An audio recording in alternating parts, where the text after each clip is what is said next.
আজ 10 বছর পর বাড়ি ফিরছি। 10 বছর আগে ছিলাম একটা অপদার্থ ছেলে, যার ছিল না কোনো মেধা, ছিল না পড়ার প্রতি মনোযোগ এবং ছিল না টাকা পয়সা। বলতে গেলে ছেলেটি সব দিক দিয়ে জিরো। আর আজ সেই ছেলেটি টপ 5 বিজনেসম্যানদের একজন, যার নেই কোনো টাকার অভাব, নেই কোনো যোগ্যতার অভাব। কিন্তু 10 বছর আগে ছেলেটির সব দিক দিয়ে অভাব ছিল। আপনারা হয়তো কিছুই বুঝতেছেন না। তাহলে চলুন 10 বছর আগে ঘটে যাওয়া ঘটনাগুলো জেনে আসি, তাহলেই বুঝতে পারবেন। 10 বছর আগে সকালে ঘুমাচ্ছি, এমন সময় চেঁচামেচির শব্দে ঘুমটা ভেঙে যায়। তারপর চোখ কসলাতে কসলাতে ঘুম থেকে উঠে দেখি মা আর বাবার কথা কাটাকাটি হচ্ছে। তোমার নবাবজাদা ছেলে কোথায়? এখনো ঘুম থেকে উঠেনি। কি বলছো, এখনো ঘুম থেকে ওঠে নাই মানে? কাল বন্ধুদের সাথে আড্ডা দিতে দিতে রাত করে বাসায় আসছে, তাই এত বেলা পর্যন্ত ঘুমাচ্ছে। কি পড়ালেখার ধারেও কাছেও নাই, আর রাতে বন্ধুদের সাথে আড্ডা দেয়? তামিমকে ডেকে নিয়ে আসো। আচ্ছা, এই বলে আমার রুমে আসতে যাব, তখনই আম্মু আমাকে ডেকে বলল, এই তো তোমার ছেলে ঘুম থেকে উঠলো। ওই কাল রাতে কোথায় ছিলি? বন্ধুদের সাথে আড্ডা দিতে দিতে রাত হয়ে গেছে। কি আজকের পর থেকে সন্ধ্যার আগে বাসায় চলে আসবি। যদি না আসতে পারিস তোকে বাড়ি ছেড়ে চলে যেতে হবে। কাল রাতে কার বাড়িতে ডিল ছুড়ছিলি কেন? আজ থেকে যেন তোর নামে কোনো অভিযোগ না আসে, যদি আসে তাহলে বাড়ি থেকে চলে যেতে হবে। ওকে, আর কোনোদিন করব না। যদি এবার পরীক্ষা ফেল করিস তাহলে তোকে বিলে চাষ করতে হবে আমার সাথে। আপনাদের তো পরিচয়টা দেওয়া হয়নি। আমি তামিম, বাড়ির একমাত্র সন্তান, আর বাবা কৃষক, আর আমি ইন্টার ফাইনাল ইয়ারে পড়ি। এখন এতটুকুই, বাকিটুকু গল্পে জেনে নিবেন। আম্মু নাস্তা দাও, কলেজে যেতে হবে। তখন আব্বু বলল, কলেজে কি করবি? পড়ালেখা তো কিছুই করতে পারিস না। আব্বু আমাকে আরেকটা সুযোগ দেন। ঠিক আছে দিলাম, তবে শর্ত আছে একটা। আমি হ্যাঁ বোতক মাথা নাড়লাম। টেবিলে নাস্তা দিছি, খেয়ে কলেজে যা, আর কোনো ঝামেলা করিস না বাবা। আম্মু তুমি কোনো চিন্তা করিও না, আজ থেকে আর কারোর সাথে ঝামেলা করব না। তারপর নাস্তা করে কলেজে চলে এলাম। তারপর কলেজে ঢুকতেই কে যেন কলার টান মারলো। আমি পিছনে ফিরেই ঠাস করে কষে একটা মেরে দিলাম। সাথে সাথেই, তোর সাহস কি করে হয় আমাকে থাপ্পড় মারার? আমি এতক্ষণ খেয়াল করিনি যে কে আমার কলার টানলো। আমি তো অবাক, কারণ আমার কলার একটা মেয়ে টেনে ধরেছে। কিন্তু মেয়েটা আমার কলার কেন ধরলো? আপনি আমার কলার ধরলেন, তাই আমি রাগ কন্ট্রোল করতে না পেরে থাপ্পড় মারছি। আপনার পরিচয় আমার না জানলেও চলবে, মেয়েটা দেখতে খুব সুন্দর কিন্তু রাগী। এই বলে সোজা ক্লাসরুমে চলে গেলাম। তারপর কিছুক্ষণ পর বন্ধুরাও আসলো। আর অন্যদিকে ওই খ্যাত ছেলেটির কি সাহস তোর মুখের উপর কথা বলে, আর তুই ওকে কিছুই বললি না? কি রবণী, তুই ওই খ্যাত ছেলেটাকে ছেড়ে দিলি কেন? আমি এত সহজে ওই খ্যাতটারে ছেড়ে দেবো ভাবছিস? তোর কি কোনো প্ল্যান আছে? প্ল্যান আছে, আর সেটা ছুটি হলেই দেখতে পারবি। এখন ক্লাসে যাই। তারপর তারা ক্লাসে চলে আসলো। তখন রাফি আমার বন্ধু বলল, কিরে তোর আজ কি হলো? তোকে বউতে ধরে নাই তো? আমি তো ঠিক আছি, আর তোদের কেন মনে হলো আমাকে ভূতে ধরেছে? তখন রিয়াদ বলল, আসলে তুই তো কোনোদিন কলেজে আসিস না, তাই বলছি। আর কলেজে আসলেও তো তুই ক্লাস করিস না, তাই বললাম। হঠাৎ তাদের সাথে কথা বলতে বলতে দরজার দিকে তাকাতেই একটা মেয়েকে দেখে আমি অবাক, কারণ দরজা দিয়ে যেই মেয়েটি আসছে সেই আর কেউ নয়, সে হচ্ছে কিছুক্ষণ আগে যার সাথে ঝগড়া করছিলাম সেই মেয়েটা। তারপর আমি আমার বন্ধুদের জিজ্ঞাসা করলাম, দোস্ত এই মেয়েটা কি আমাদের ক্লাসেই পড়ে? কেন? না, একটু আগে মেয়েটাকে থাপ্পড় মারছিলাম তাই। কি তুই জানিস ওকে? আমার জানার দরকার নেই, আগে বলো এই মেয়েটার নাম কি? অবনী, আর এই কলেজের সভাপতির মেয়ে। কি? এখন আমার কি হবে? আমি তো অবনীকে থাপ্পড় মারছি। এটা যদি তার আব্বুকে বলে দেয় তাহলে তো আমার কলেজ আর পড়া হবে না, সাথে বাড়ি থেকে চলে যেতে হবে। অন্যদিকে অবনীর বান্ধবী নীলা অবনীকে বলে, অবনী দেখ, ওই খ্যাতটা আমাদের সাথেই পড়ে। তাহলে তো আমার আরো সুবিধা হলো। আমিও তাই ভাবছি। তারপর দেখি স্যার ক্লাসে এসে আমাকে দেখে স্যার বলল, ক্লাসে কিছু এলিয়েন দেখতেছি, তোমরা কি তাদের দেখতেছো?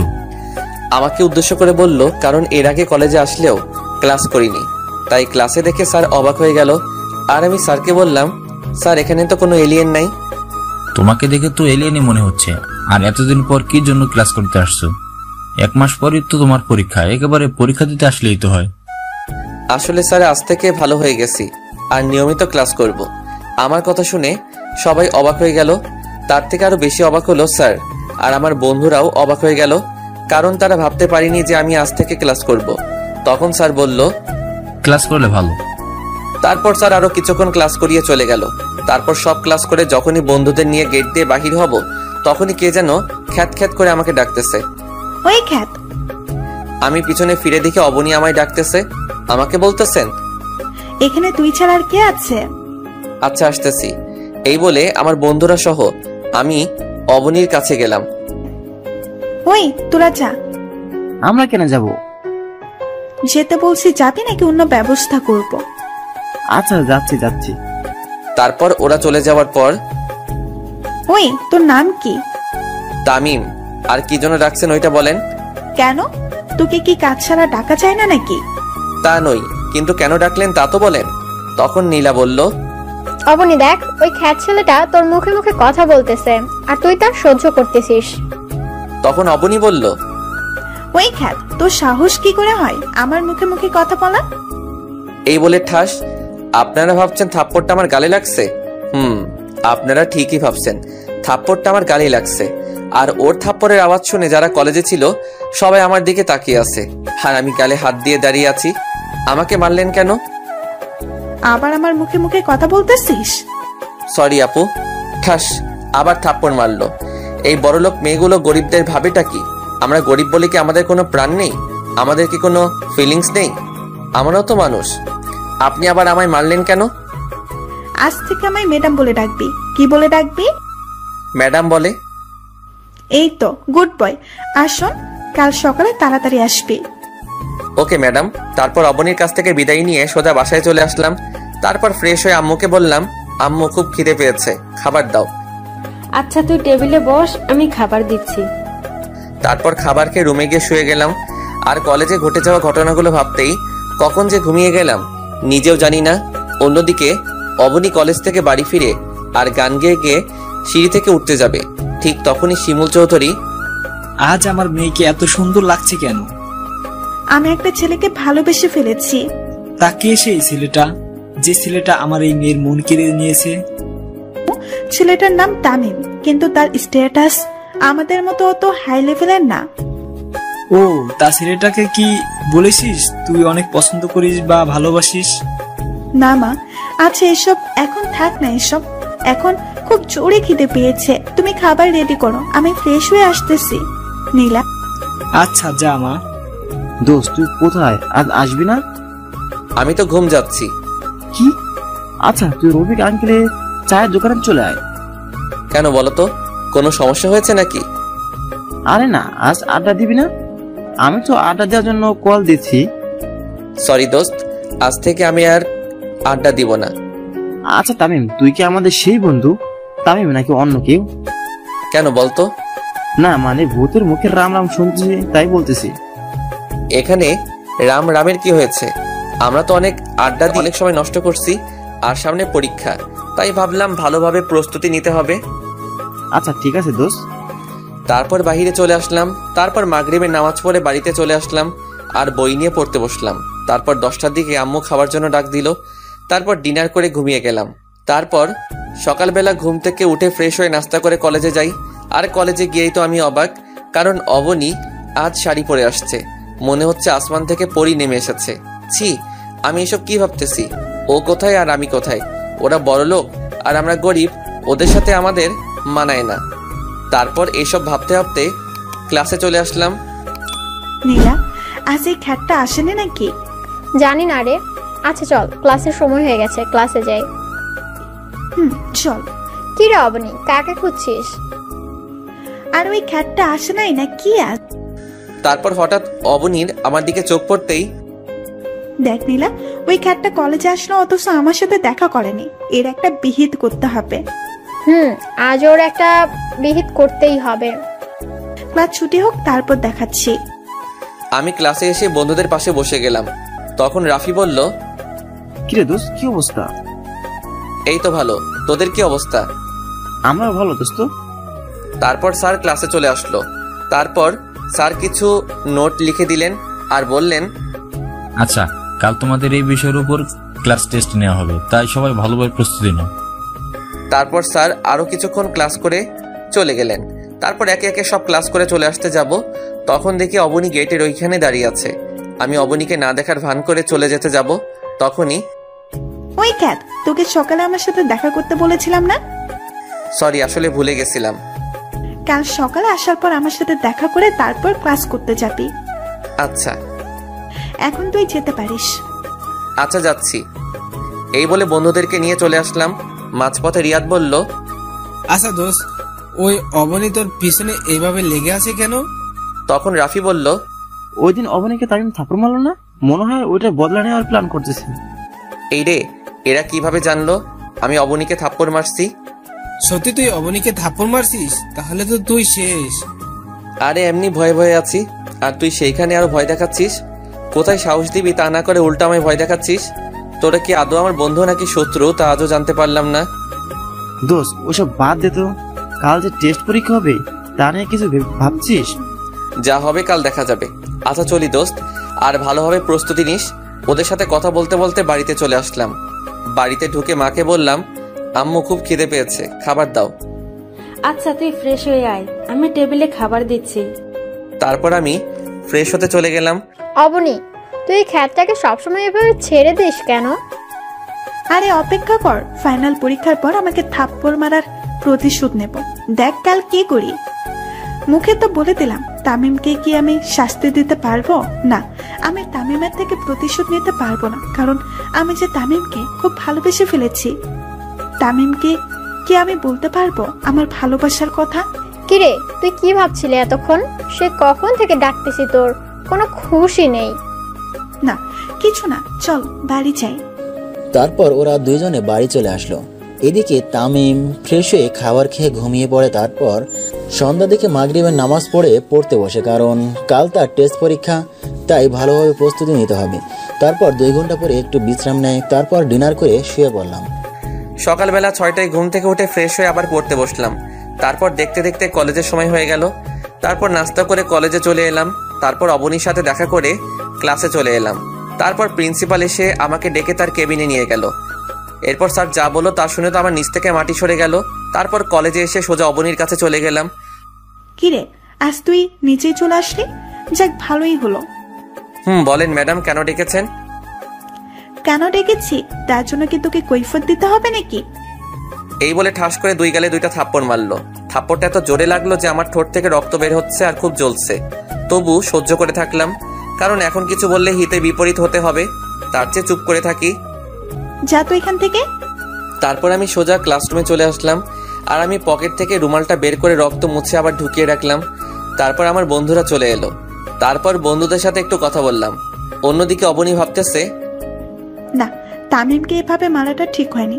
ধুর, এখন কি তামিমকে ভালোবাসার কথা বললে তো আমাকে মেনে নিবে না। তামিম তো আমাকে মেনে নিবে না, কারণ আজ আমি যা অন্যায় করলাম তার জন্য তামিম আমাকে ক্ষমা নাও করতে পারে। এখন কি করি? তখন অবনীর বান্ধবী রিমি বলল, কিরে অবনী, কি ভাবছিস? চল ক্লাসে যাই। চল। তারপর অবনী আর তার বান্ধবীরা চলে আসলো। এদিকে রাফি তামিমকে বলল, কিরে দোস্ত, তোর ঠোঁট কাটলো কি করে? আরে তেমন কিছু না দোস্ত, সামান্য ব্যথা পেয়েছি, ঠিক হয়ে যাবে। আচ্ছা। রাফির সাথে কথা বলতেছি, তখন স্যার ক্লাসে চলে আসলো। স্যার ক্লাসে ঢোকার সাথে সাথে প্রিন্সিপালও ক্লাসে ঢুকলো আর বলল, তোমাদের মধ্যে তামিমকে? জি স্যার, আমি। তুমি আমার কেবিনে এসো। আচ্ছা স্যার। তারপর আমি প্রিন্সিপালের কেবিনে গেলাম। সেখানে গিয়ে দেখি কলেজের সভাপতিও আছে, সাথে আমার আব্বুও।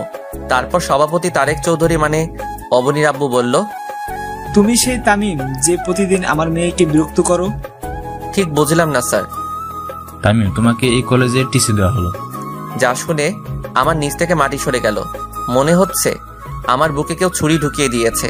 কোনো কথা মুখে আসছে না, তবু অনেক কষ্টে আমি বললাম, আমি কি জানতে পারি আমার কোন অপরাধে আমাকে এই কলেজ থেকে টিসি দেওয়া হলো? তুমি স্যারের মেয়েকে প্রতিদিন বিরক্ত করার অপরাধে তোমাকে টিসি দেওয়া হলো। ও বুঝছি। বাবা চলো। কোথায় যাবি? কেন, বাড়ি যাব, কারণ এই কলেজে আর আমার জায়গা নাই। তখন আব্বু স্যারকে অনুরোধ করে বলল, স্যার প্লিজ আমার ছেলেকে আরেকটা সুযোগ দিন। আমার ছেলে যতই খারাপ হোক না, এই কাজটা করতেই পারে না। আপনার ছেলে কেমন তা আমাদের জানা হয়ে গেছে, যেমন ছেলে তেমন বাবা। বাবাকে অপমান হতে দেখে আর চুপ থাকতে পারলাম না। সোজা গিয়ে সভাপতির কলার চেপে ধরে বললাম, মিস্টার তারেক চৌধুরী, আপনি আমাকে যতই অপমান করুন মারুন, কিন্তু আমার বাবাকে অপমান করবেন না। তারপর প্রিন্সিপাল এসে আমাদের ছাড়িয়ে নিয়ে তারপর আমার আব্বুকে বলল, এই যে মিস্টার, আজকের পর থেকে যেন আপনাকে আর আপনার ছেলেকে এখানে আর না দেখি, এখনই বেরিয়ে যান। আব্বু চলো। তখন তারেক চৌধুরী বলল, তোকে আমি দেখে নিব। যত পারিস দেখে নিস। তারপর আর কথা না বলে বাবাকে বাহিরে এনে ক্লাসে গিয়ে স্যারের অনুমতি নিয়ে ক্লাসে ঢুকে বইগুলো নিয়ে বাহিরে চলে যাব। ঠিক তখনই, তামিম, তুমি কোথায় যাচ্ছ? সরি স্যার, এই কলেজ থেকে টিসি দেওয়া হয়েছে, তাই চলে যাচ্ছি। আমি এই কথা বলার সাথে সাথে অবনী বলে উঠল, তোমাকে কে টিসি দিছে? তার চাকরি আমি কেড়ে নিব। সরি ম্যাডাম, আমরা গরিব হতে পারি কিন্তু কারো দয়া নিয়ে বেঁচে থাকতে চাই না। আর মিস অবনী চৌধুরী, একটা কথা বলে রাখি, আজ এই কলেজ থেকে আমাকে বাহির করে দেওয়া হচ্ছে, কিন্তু এমন একটা দিন আসবে যেদিনে এই কলেজটা আমার হবে। সেই দিন দেখব তারেক চৌধুরী সভাপতিত্ব কোথায় থাকে। It's my challenge, Mrs Abani Chowdhury. Sir দোয়া করবেন। দোস্ত, আমাকে তোর দোয়া করিস। এই বলে ক্লাস থেকে বাহির হয়ে সোজা বাবাকে নিয়ে বাড়িতে চলে আসলাম। কিন্তু এতেই কি তামিমের বিপদ শেষ, নাকি সামনে আরো বড় বিপদের সম্মুখীন হবে? তামিম কি আদৌ জানে যে আরো বড় বিপদের সম্মুখীন হতে হবে? অন্যদিকে অবনীকে নীলা বলল, দোস্ত, ওই খ্যাত এগুলো কি বলে গেল? আমি কিছুই বুঝতেছি না, তামিমকে কে টিসি দিছে? কিন্তু প্রিন্সিপাল স্যার ছাড়া আর কে করবে? আজ ওই প্রিন্সিপালের চাকরি আমি নিয়ে ফেলবো। তার সাহস হয় কি করে আমার কলেজাকে কলেজ থেকে টিসি দেওয়ায়? তুই কি তামিম মানে ওই খ্যাতকে ভালোবাসিস? ওই একদম খ্যাত বলবি না। আর তামিমকে আমি খুব ভালোবাসি। তামিমকে ছাড়া আমি বাঁচবো না। তুই ভেবে বলছিস তো? এখানে এত ভাবার কি আছে? আমি আমার তামিমকে আবার ফিরে পেতে চাই, তার জন্য আমি সবকিছু করতে রাজি। তারপর নীলা যা বলল সেটা শোনার জন্য হয়তো অবনী প্রস্তুত ছিল না। সরি অবনী, আজ আমার জন্য তামিমকে টিসি দিয়েছে। মানে কি বলতে চাইছিস তুই? আসলে আমি আঙ্কেলকে বলেছি যে তামিম তোকে বিরক্ত করে, তাই আঙ্কেল কলেজে এসে তামিমকে টিসি দিছে। তখন অবনী ভাবলো, কি এখন আমি কি করব? আমি কি আবার তামিমকে হারিয়ে ফেলবো? না, আমি তামিমকে হারাতে চাই, কিন্তু আমার বারবার কেন মনে হচ্ছে আমি হারিয়ে ফেলেছি। না, আজ যে করেই হোক তামিমের বাসায় যেতে হবে। কিন্তু আমি তো তামিমের বাড়ি চিনি না। তো কি হয়েছে? তামিমের বন্ধু রাফির থেকে জিজ্ঞেস করব। কি ভাবতেছিস? কিছু না। এই বলে ক্লাস থেকে বেরিয়ে সোজা বাড়ি চলে গেল। এদিকে তামিম আর তার বাবা বাড়ি পৌঁছে গেল। তারপর যা বাবা বলল, যা শুনে তামিমের মাথার উপর আকাশ পড়েছে এমন অবস্থা হয়ে গেল। একদিনে দুইটা জ্বর তামিম সামলাতে না পেরে ব্যালেন্স হারিয়ে বসে পড়ে। কারণ তামিমের বাবা তামিমকে বলল, তামিম যখন বাড়িতে ঢুকতে যাবে ঠিক সেই সময় আব্বু বলল, তুই কোথায় যাচ্ছিস? কেন আমার রুমে? তুই আর এবারে কেউ না। কি বলছো এসব? আব্বু তুমিও বিশ্বাস করো আমি ওই মেয়েটাকে বিরক্ত করছি। তখন আম্মু বলল, কি হয়েছে রে বাবা? তারপর আব্বু কলেজে ঘটে যাওয়া সব ঘটনাগুলো বলল। তারপর আম্মু সোজা এসে আমার গালে থাপ্পড় মেরে বলল, ছি, তোকে আমার ছেলে বলতেও লজ্জা করছে, বেরিয়ে যা আমার বাড়ি থেকে। আম্মু শেষ পর্যন্ত আর বলতে না দিয়ে, আজ থেকে তোকে আমরা ত্যায্যপুত্র করলাম।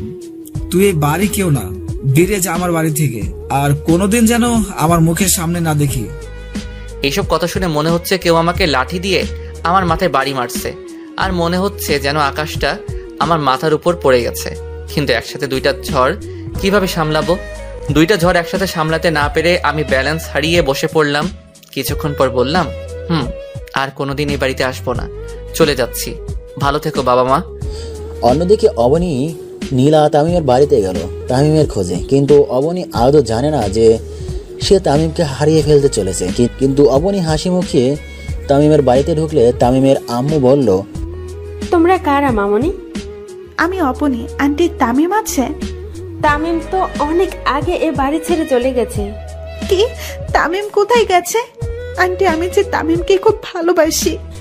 কিন্তু ও তো কোনোদিন বলেনি যে ও কাউকে পছন্দ করে। আমার ভুলের জন্য তামিমের আজ এই অবস্থা। কি ভুল করেছো মামনি? আমার জন্যই তো তামিমকে টিসি দিছে। তুমি যা করলে তার কোনো ক্ষমা নাই। তোমার জন্য আমার নির্দোষ ছেলেটা কষ্ট পাচ্ছে।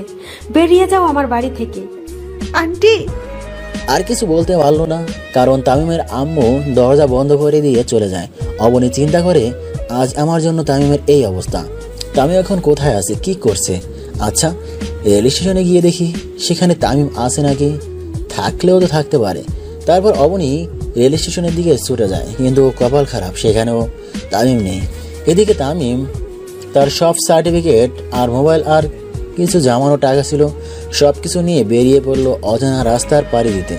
আর বলল, জানি না কোথায় এই রাস্তার সমাপ্তি হবে, জানি না এখন কোথায় থাকবো।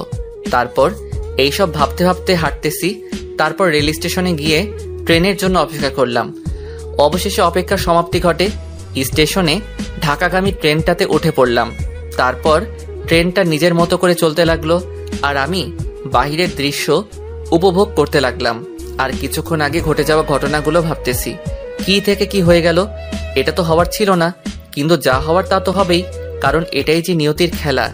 নিয়তির খেলা হিসেবে আমাকে তো মেনে নিতেই হবে। এসব ভাবতেই নিজের অজান্তেই চোখে দিয়ে পানি চলে এলো। দেখতে দেখতে সন্ধ্যা হয়ে গেল। 8টার দিকে ট্রেনটা স্টেশনে থামলো। আমি স্টেশনে নেমে মোবাইল থেকে সিমটা খুলে ফেললাম আর নতুন সিম ঢুকিয়ে নিলাম। তারপর একটা দোকানে ঢুকে রাতের খাবারটা খেয়ে নিলাম। তারপর খাবার খেয়ে আবার আনমনে ফুটপাত দিয়ে হাঁটতেছি। রাতের অন্ধকারে জ্যোৎস্না চাঁদের আলোয় যেন রাস্তাটা যেন সৌন্দর্যের শোভা পেল। এইভাবে হাঁটতে হাঁটতে কিছু দূর গিয়ে মোবাইলটা হাতে নিয়ে দেখি 12টা বাজে, আর মোবাইলে দেখি 6% চার্জ আছে। তারপর আশেপাশে চেয়ে দেখি পুরো রাস্তা ফাঁকা, শুধু আমি একা রাস্তায় হাঁটতেছি আর জ্যোৎস্না রাতের সৌন্দর্য উপভোগ করতেছি। কিন্তু এই সৌন্দর্য যে এখন আর আমার ভালো লাগে না, কারণ আমি আমার প্রিয় দুইটা জিনিস যে হারিয়ে ফেললাম। কিন্তু কি করব, এইসব নিয়ে চিন্তা করে লাভ নেই। এখন আমার ক্যারিয়ার নিয়ে ভাবতেছি। হঠাৎ দেখি কয়েকজন ছেলে একটা লোকের সাথে ধস্তাধস্তি করতেছে। আমি বাধা দিতেই ওরা আমার পেটে ছুরি ঢুকিয়ে দিয়েই পালিয়ে যায়। এরপর আর কিছু মনে নেই। তারপর যখন চোখ খুললাম তখন দেখি যে মানুষটাকে বাঁচাতে গিয়ে আমি আঘাত পেয়েছি। সেই লোকটি আর একটা মেয়ে আমার পাশে বসে আছে, হয়তো তার মেয়ে হবে। লোকটি আমার চোখ খুলতে দেখে বলল, তোমার এখন কেমন লাগছে? ভালো, কিন্তু একটু ব্যথা করছে। আস্তে আস্তে ঠিক হয়ে যাবে। আচ্ছা, তোমার নাম কি? তামিম। আর আপনি কে আঙ্কেল? আমি আরিফ চৌধুরী, চৌধুরী গ্রুপ অফ ইন্ডাস্ট্রিজের মালিক। আর ইনিকে? তখন মেয়েটি বলল, আমি মাইশা চৌধুরী। আচ্ছা, তোমার বাবা মার নম্বরটা দাও। আর তুমি কোথায় থাকো? আমার তো কেউ নাই আঙ্কেল, আর আমি ঢাকায় কাল রাতে আসছি। কে বলেছে তোমার কেউ নেই? আজ থেকে তুমি আমাদের সাথেই থাকবে। না আঙ্কেল, আপনারা আমার জন্য অনেক করছেন। আপনাদের এই ঋণ আমি কোনোদিন শোধ করতে পারবো না। কিসের ঋণ? বাবার কাছে ছেলের ঋণ থাকে না। আজ থেকে তুমি আমাদের সাথেই থাকবে। না আঙ্কেল, এই আমাকে আর বলতে না দিয়ে আঙ্কেল বললেন, তোমাদের সাথে থাকবে, ব্যাস। আমি আর কোনো কথা শুনতে চাই না। কিন্তু তখন মাইশা বলল, কোনো কিন্তু নয়, তুমি আমাদের সাথে থাকবে, ব্যাস। ওনাদের জোরাজোরিতে আমি ওনাদের সাথে যেতে রাজি হলাম।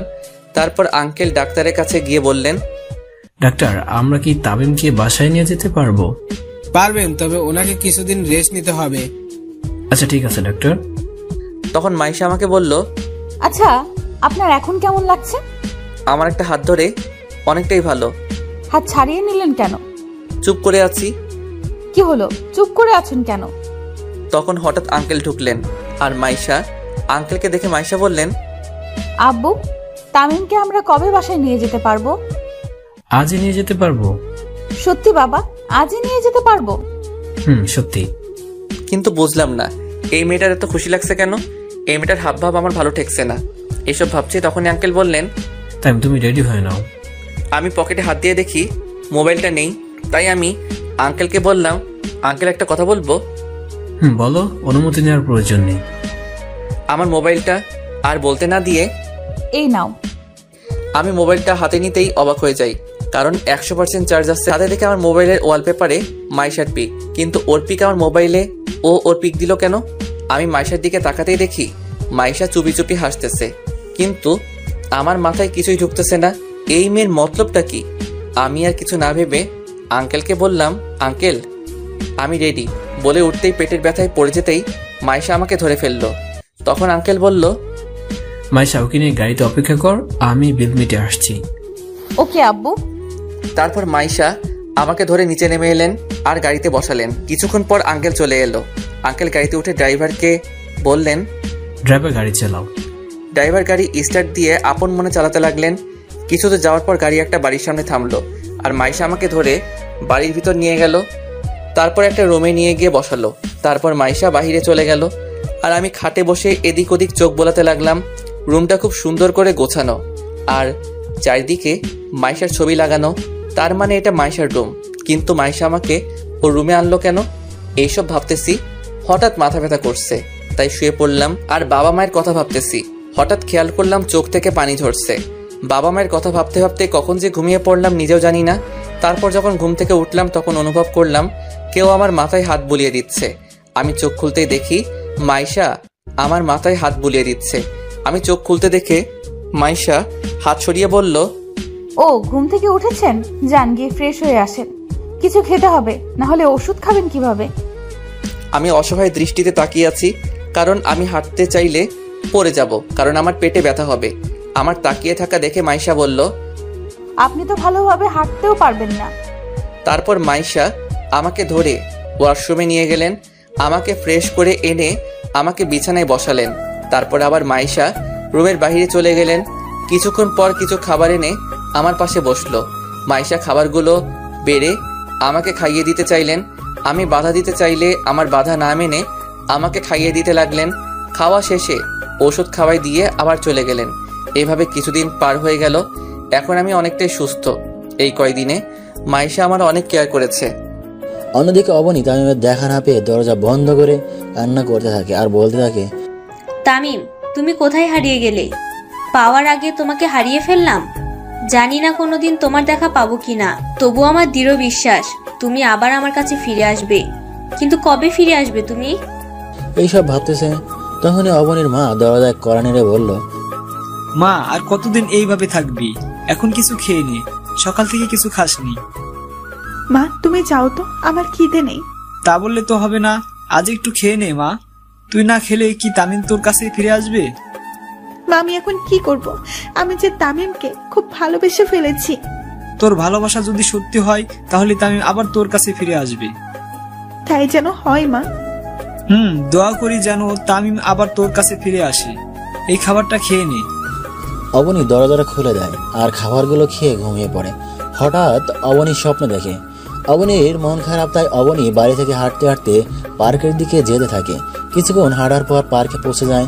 কিন্তু পার্কে যখন ঢোকে তখন অবনী দেখতে পায় একটা ছেলে আর একটা মেয়ে কাঁধে মাথা রেখে কথা বলছে। অবনী আর একটু এগিয়ে গিয়ে আরো ভালো করে লক্ষ্য করে দেখে ছেলেটাকে সেই চেনে।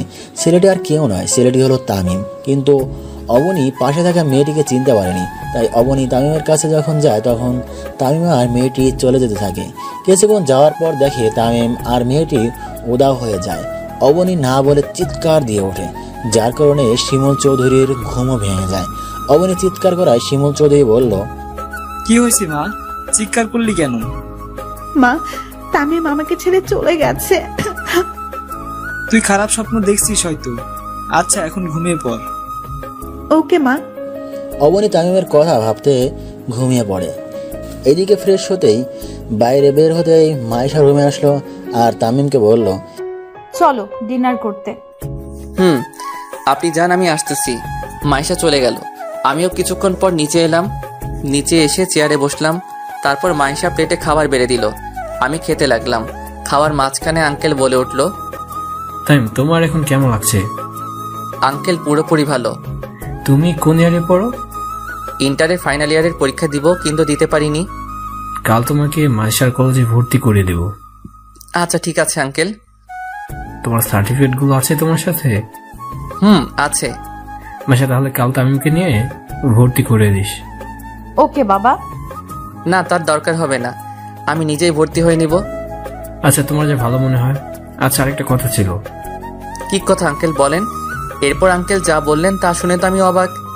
কাল থেকে তুমি ক্লাস করে আমার সাথে অফিস সামলাবে। এটা শোনার পর আমি অবাক হয়ে গেলাম। আঙ্কেল এটা কি বলল? আমাকে চিনে না অথচ আমাকে বিশ্বাস করে তার কোম্পানির দায়িত্ব নিতে বলছেন। কিন্তু আমি তো এই দায়িত্বটা নিতে পারবো না। আঙ্কেল এসব কি বলেন? আমার পক্ষে সম্ভব না আঙ্কেল। কেন সম্ভব না? কারণ আপনার কোম্পানি সামলানোর মতো যোগ্যতা আমার নাই। কাল থেকে তুমি আমার সাথে অফিস সামলাবে। কিন্তু তার বলতে না দিয়ে আঙ্কেল বলল, কোনো কিন্তু না, তুমি অফিস সামলাবে মানে সামলাবে, আমি আর কোনো কিছুই শুনতে চাই না। কিন্তু আঙ্কেল, আপনি আমাকে চিনেন না, জানেন না, অথচ আমাকে আপনার কোম্পানি সামলানোর দায়িত্ব দিচ্ছেন কেন? কারণ আমি জানি তুমি কোনোদিন আমার সাথে বিশ্বাসঘাতকতা করবে না, এটা আমার বিশ্বাস। আপনি আমাকে এতটা বিশ্বাস করেন? আচ্ছা, আমি যদি কোনোদিন আপনার সাথে ভুলে বিশ্বাসঘাতকতা করে ফেলি, আল্লাহ না করুক, তখন কি আমার ক্ষমা হবে? যদি তা ক্ষমার অযোগ্য হয়? চাই তুমি কোনোদিন আমার সাথে বিশ্বাসঘাতকতা করবে না, আর করলেও নিজের ছেলেকে শাস্তি দিব, তারপর আবার আপন করে নিব। আঙ্কেল বলল, আমার নিজের অজান্তে চোখ দিয়ে পানি ঝরতেছে। মাইশা তা খেয়াল করতে পেরে বলল, কি হলো, তুমি কাঁদছো কেন? মা বাবার কথা মনে পড়তেছে তো, তাই হয়তো কান্না পাচ্ছে। আর যদি তারা থাকতো তাহলে কতই না ভালো হতো। তুমি কি আমাকে এখনো আপন ভাবতেই পারোনি? তা না আঙ্কেল, এই বলে খাবার রেখে ছাদে চলে আসলাম। কি হলো, এভাবে চলে গেলে কেন? হয়তো বাবা মার কথা মনে পড়ছে, হয়তো তাই মনে হয় চলে গেছে। হয়তো মন খারাপ হয়েছে, তুই গিয়ে দেখ তো। ওকে বাবা। এই বলে মাইশা খাবার শেষ করে আমার রুমে এসে দেখে আমি নাই। তারপর ছাদে চলে আসে, আর আমি কাঁদতে কাঁদতে বললাম, বাবা তুমি আমাকে ভুল বুঝলে। তোমরা দুনিয়াতে থাকা সত্ত্বেও তোমাদের সাথে কথা বলতে পারছি না তোমাদের সাথে দেখা করতে। কেন বাবা, আমার তো কোনো দোষ ছিল না, তবু কেন বাবা মা তোমরা আমায় ভুল বুঝলে? এইসব ভাবতেছি আর চোখ দিয়ে পানি ঝরতেছে। হঠাৎ কেউ আমার কাঁধে হাত রাখলো। আমি তাড়াতাড়ি চোখের পানি মুছে পিছন ফিরে দেখি মাইশা দাঁড়িয়ে আছে। আমি মাইশাকে দেখে বললাম, ম্যাডাম আপনি এখানে? আসতে হলো, আর আমাকে একদম ম্যাডাম ডাকবে না। আপনারা কোথায় আর আমি কোথায়? আপনাকে ম্যাডাম না ডেকে আর কি ডাকবো? আমাকে তুমি নাম ধরেই ডাকবে। ম্যাডাম কি করছেন? তামিম, একটা কথা বলবো? বলেন, কিন্তু আর একটু দূরে যান। আচ্ছা যাচ্ছি। তারপর মাইশা আমার থেকে এক হাত দূরে সরে দাঁড়ালো। এইবার বলেন, কি বলবেন আপনি? তোমার কোনো গার্লফ্রেন্ড আছে? কি যে বলেন, আমার মতো একটা খ্যাত ছেলেকে কি কেউ ভালোবাসতে পারে? এছাড়া আমার আর একটা কথা বাকি আছে, কিন্তু তোমাকে কিভাবে যে বলি, তুমি রাগ করবে না তো? রাগ করার মতো কথা হলে অবশ্যই রাগ করব। I love you Tamim. হসপিটালে তোমাকে প্রথম দেখাতেই ভালো লেগে যায়। এই প্রথম আমি কাউকে আমার ভালোবাসার কথা জানালাম। তুমি কি আমাকে তোমার সব দুঃখ কষ্টের ভাগিদার হতে দেবে? প্লিজ, তুমি আমায় ফিরিয়ে দিও না। এই মেয়ে বলে কি আমিও তোকে পছন্দ করি, কিন্তু আমার পক্ষে যে মাইশাকে ভালোবাসা পসিবল না। আপনার মাথা ঠিক আছে তো ম্যাডাম? কেন আমার মাথা ঠিক থাকবে না কেন? আমার মনে হচ্ছে আপনার মাথা ঠিক নাই। কেন ঠিক নাই? আপনি ঠিক থাকলে আমাকে ভালোবাসার মতো বোকামি করতেন না। কেন, তোমাকে ভালোবাসা কি বোকামি নাকি? তা নয়তো কি? আমি কোথায় আর আপনি কোথায়? আমি একজন সাধারণ ছেলে, আর তার চেয়ে বড় কথা হলো আমি আঙ্কেলের মনে কষ্ট দিতে পারবো না, তাই আমার পক্ষে তোমাকে ভালোবাসা সম্ভব না। আমি এত কিছু শুনতে চাই না, তুমি আমাকে ভালোবাসবে কিনা বলো। তুমি যদি আমাকে আর একবার ভালোবাসার কথা বলো, তাহলে আমি এখান থেকে চলে যেতে বাধ্য হব। আমার কথা শুনে মাইশা ভয় পেয়ে যায়, তাই মাইশা কিছুক্ষণ ভাবার পর বলল, না, তুমি আমাকে না ভালোবাসো, তবু এই বাড়ি থেকে চলে যেও না প্লিজ। ওকে, যাব না। আচ্ছা, তুমি আমাকে না ভালোবাসো, কিন্তু আমরা ফ্রেন্ড তো হতে পারি। ওকে ডান, বাট অনলি ফ্রেন্ড, আর কিছু না, মনে থাকে যেন। ফ্রেন্ড। আমরা যেহেতু ফ্রেন্ড, তাহলে আমরা তুমি করে বলতে পারি তো?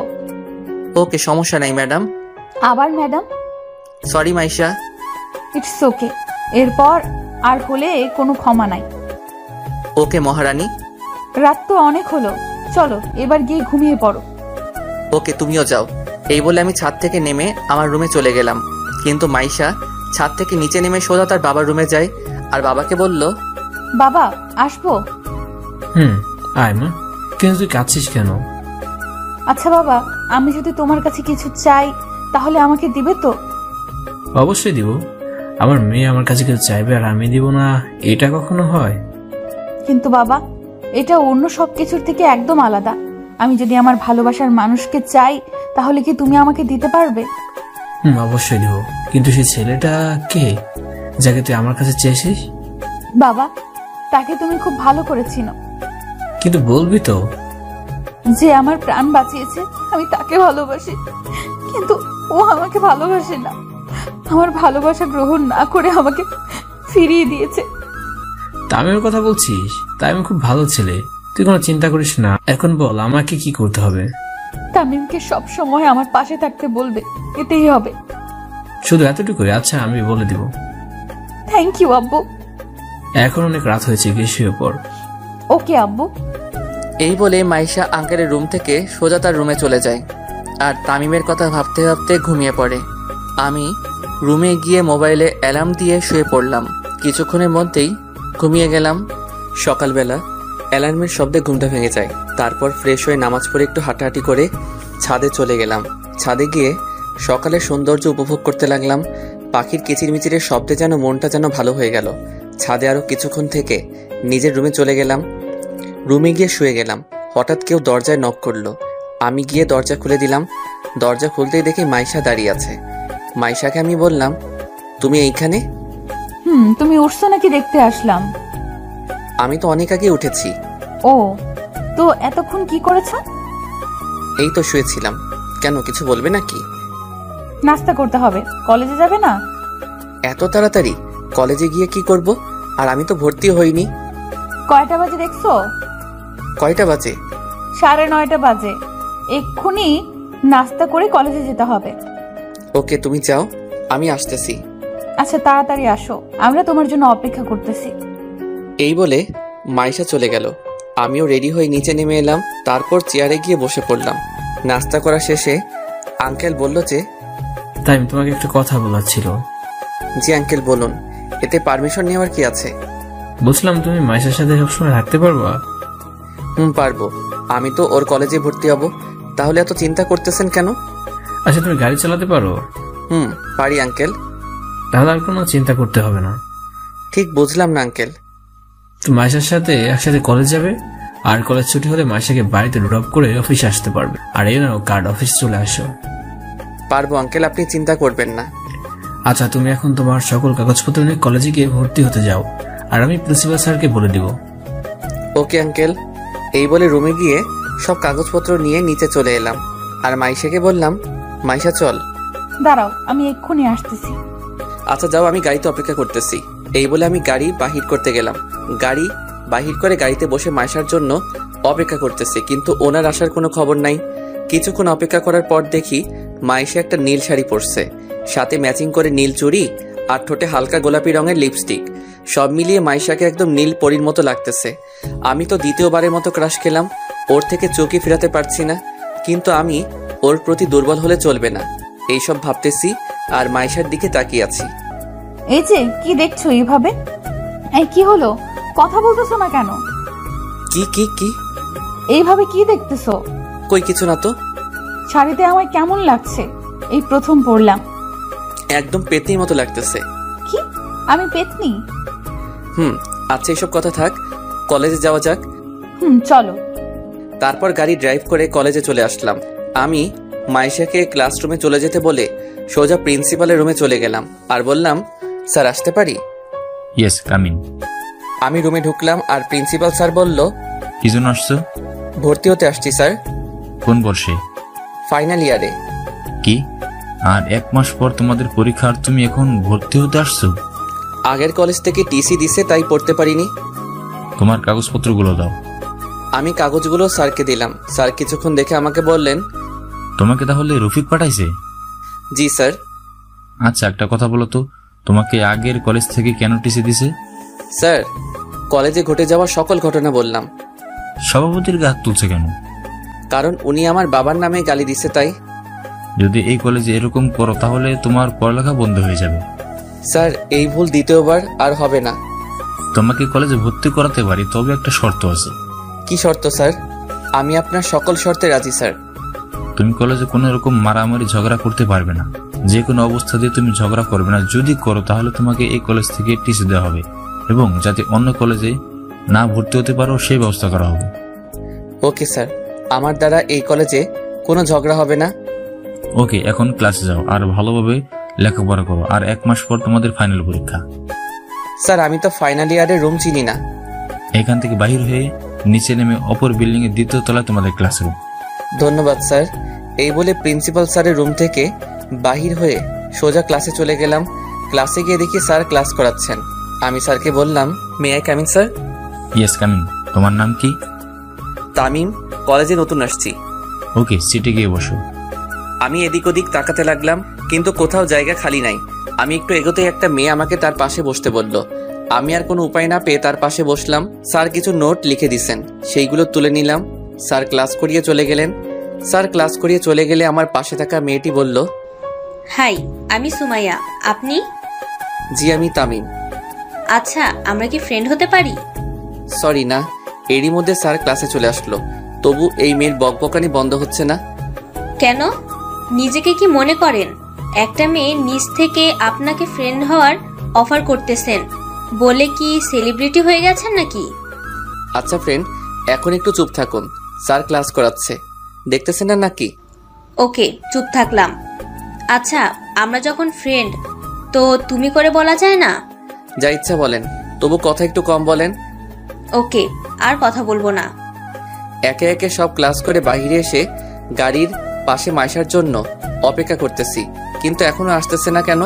কিছুক্ষণ পর দেখি সুমাইয়া আর মাইশা একসাথে বাহির হচ্ছে। তারপর মাইশা এসে বলল, সুমাইয়াও আছে, এই মেয়েটা এখানে কেন? চলো তামিম, একটা রেস্টুরেন্টে যাই। রেস্টুরেন্টে কেন? আমার খুব খিদা লাগছে। এত কথা না বলে তাড়াতাড়ি গাড়িতে উঠে রেস্টুরেন্টে চলো। Okay madam. এই সুমাইয়া, গাড়িতে ওঠ। উনি যাবেন নাকি? কেন, তোমার কোনো সমস্যা নাকি? না, আমার কেন সমস্যা হবে? এই মেয়েটা তো মেয়ে না, যেন একটা রাক্ষসী। কথা শুরু করলে আর বন্ধ হয় না। কি বলছো বিড়বিড় করে? কই কিছু না তো। তাহলে গাড়ি স্টার্ট দাও আর তাড়াতাড়ি চলো। ওকে। আমি গাড়িতে উঠে গাড়ি ড্রাইভ করে সোজা একটা রেস্টুরেন্টে চলে আসলাম। তারপর একটা স্পেশাল কেবিনে বসলাম।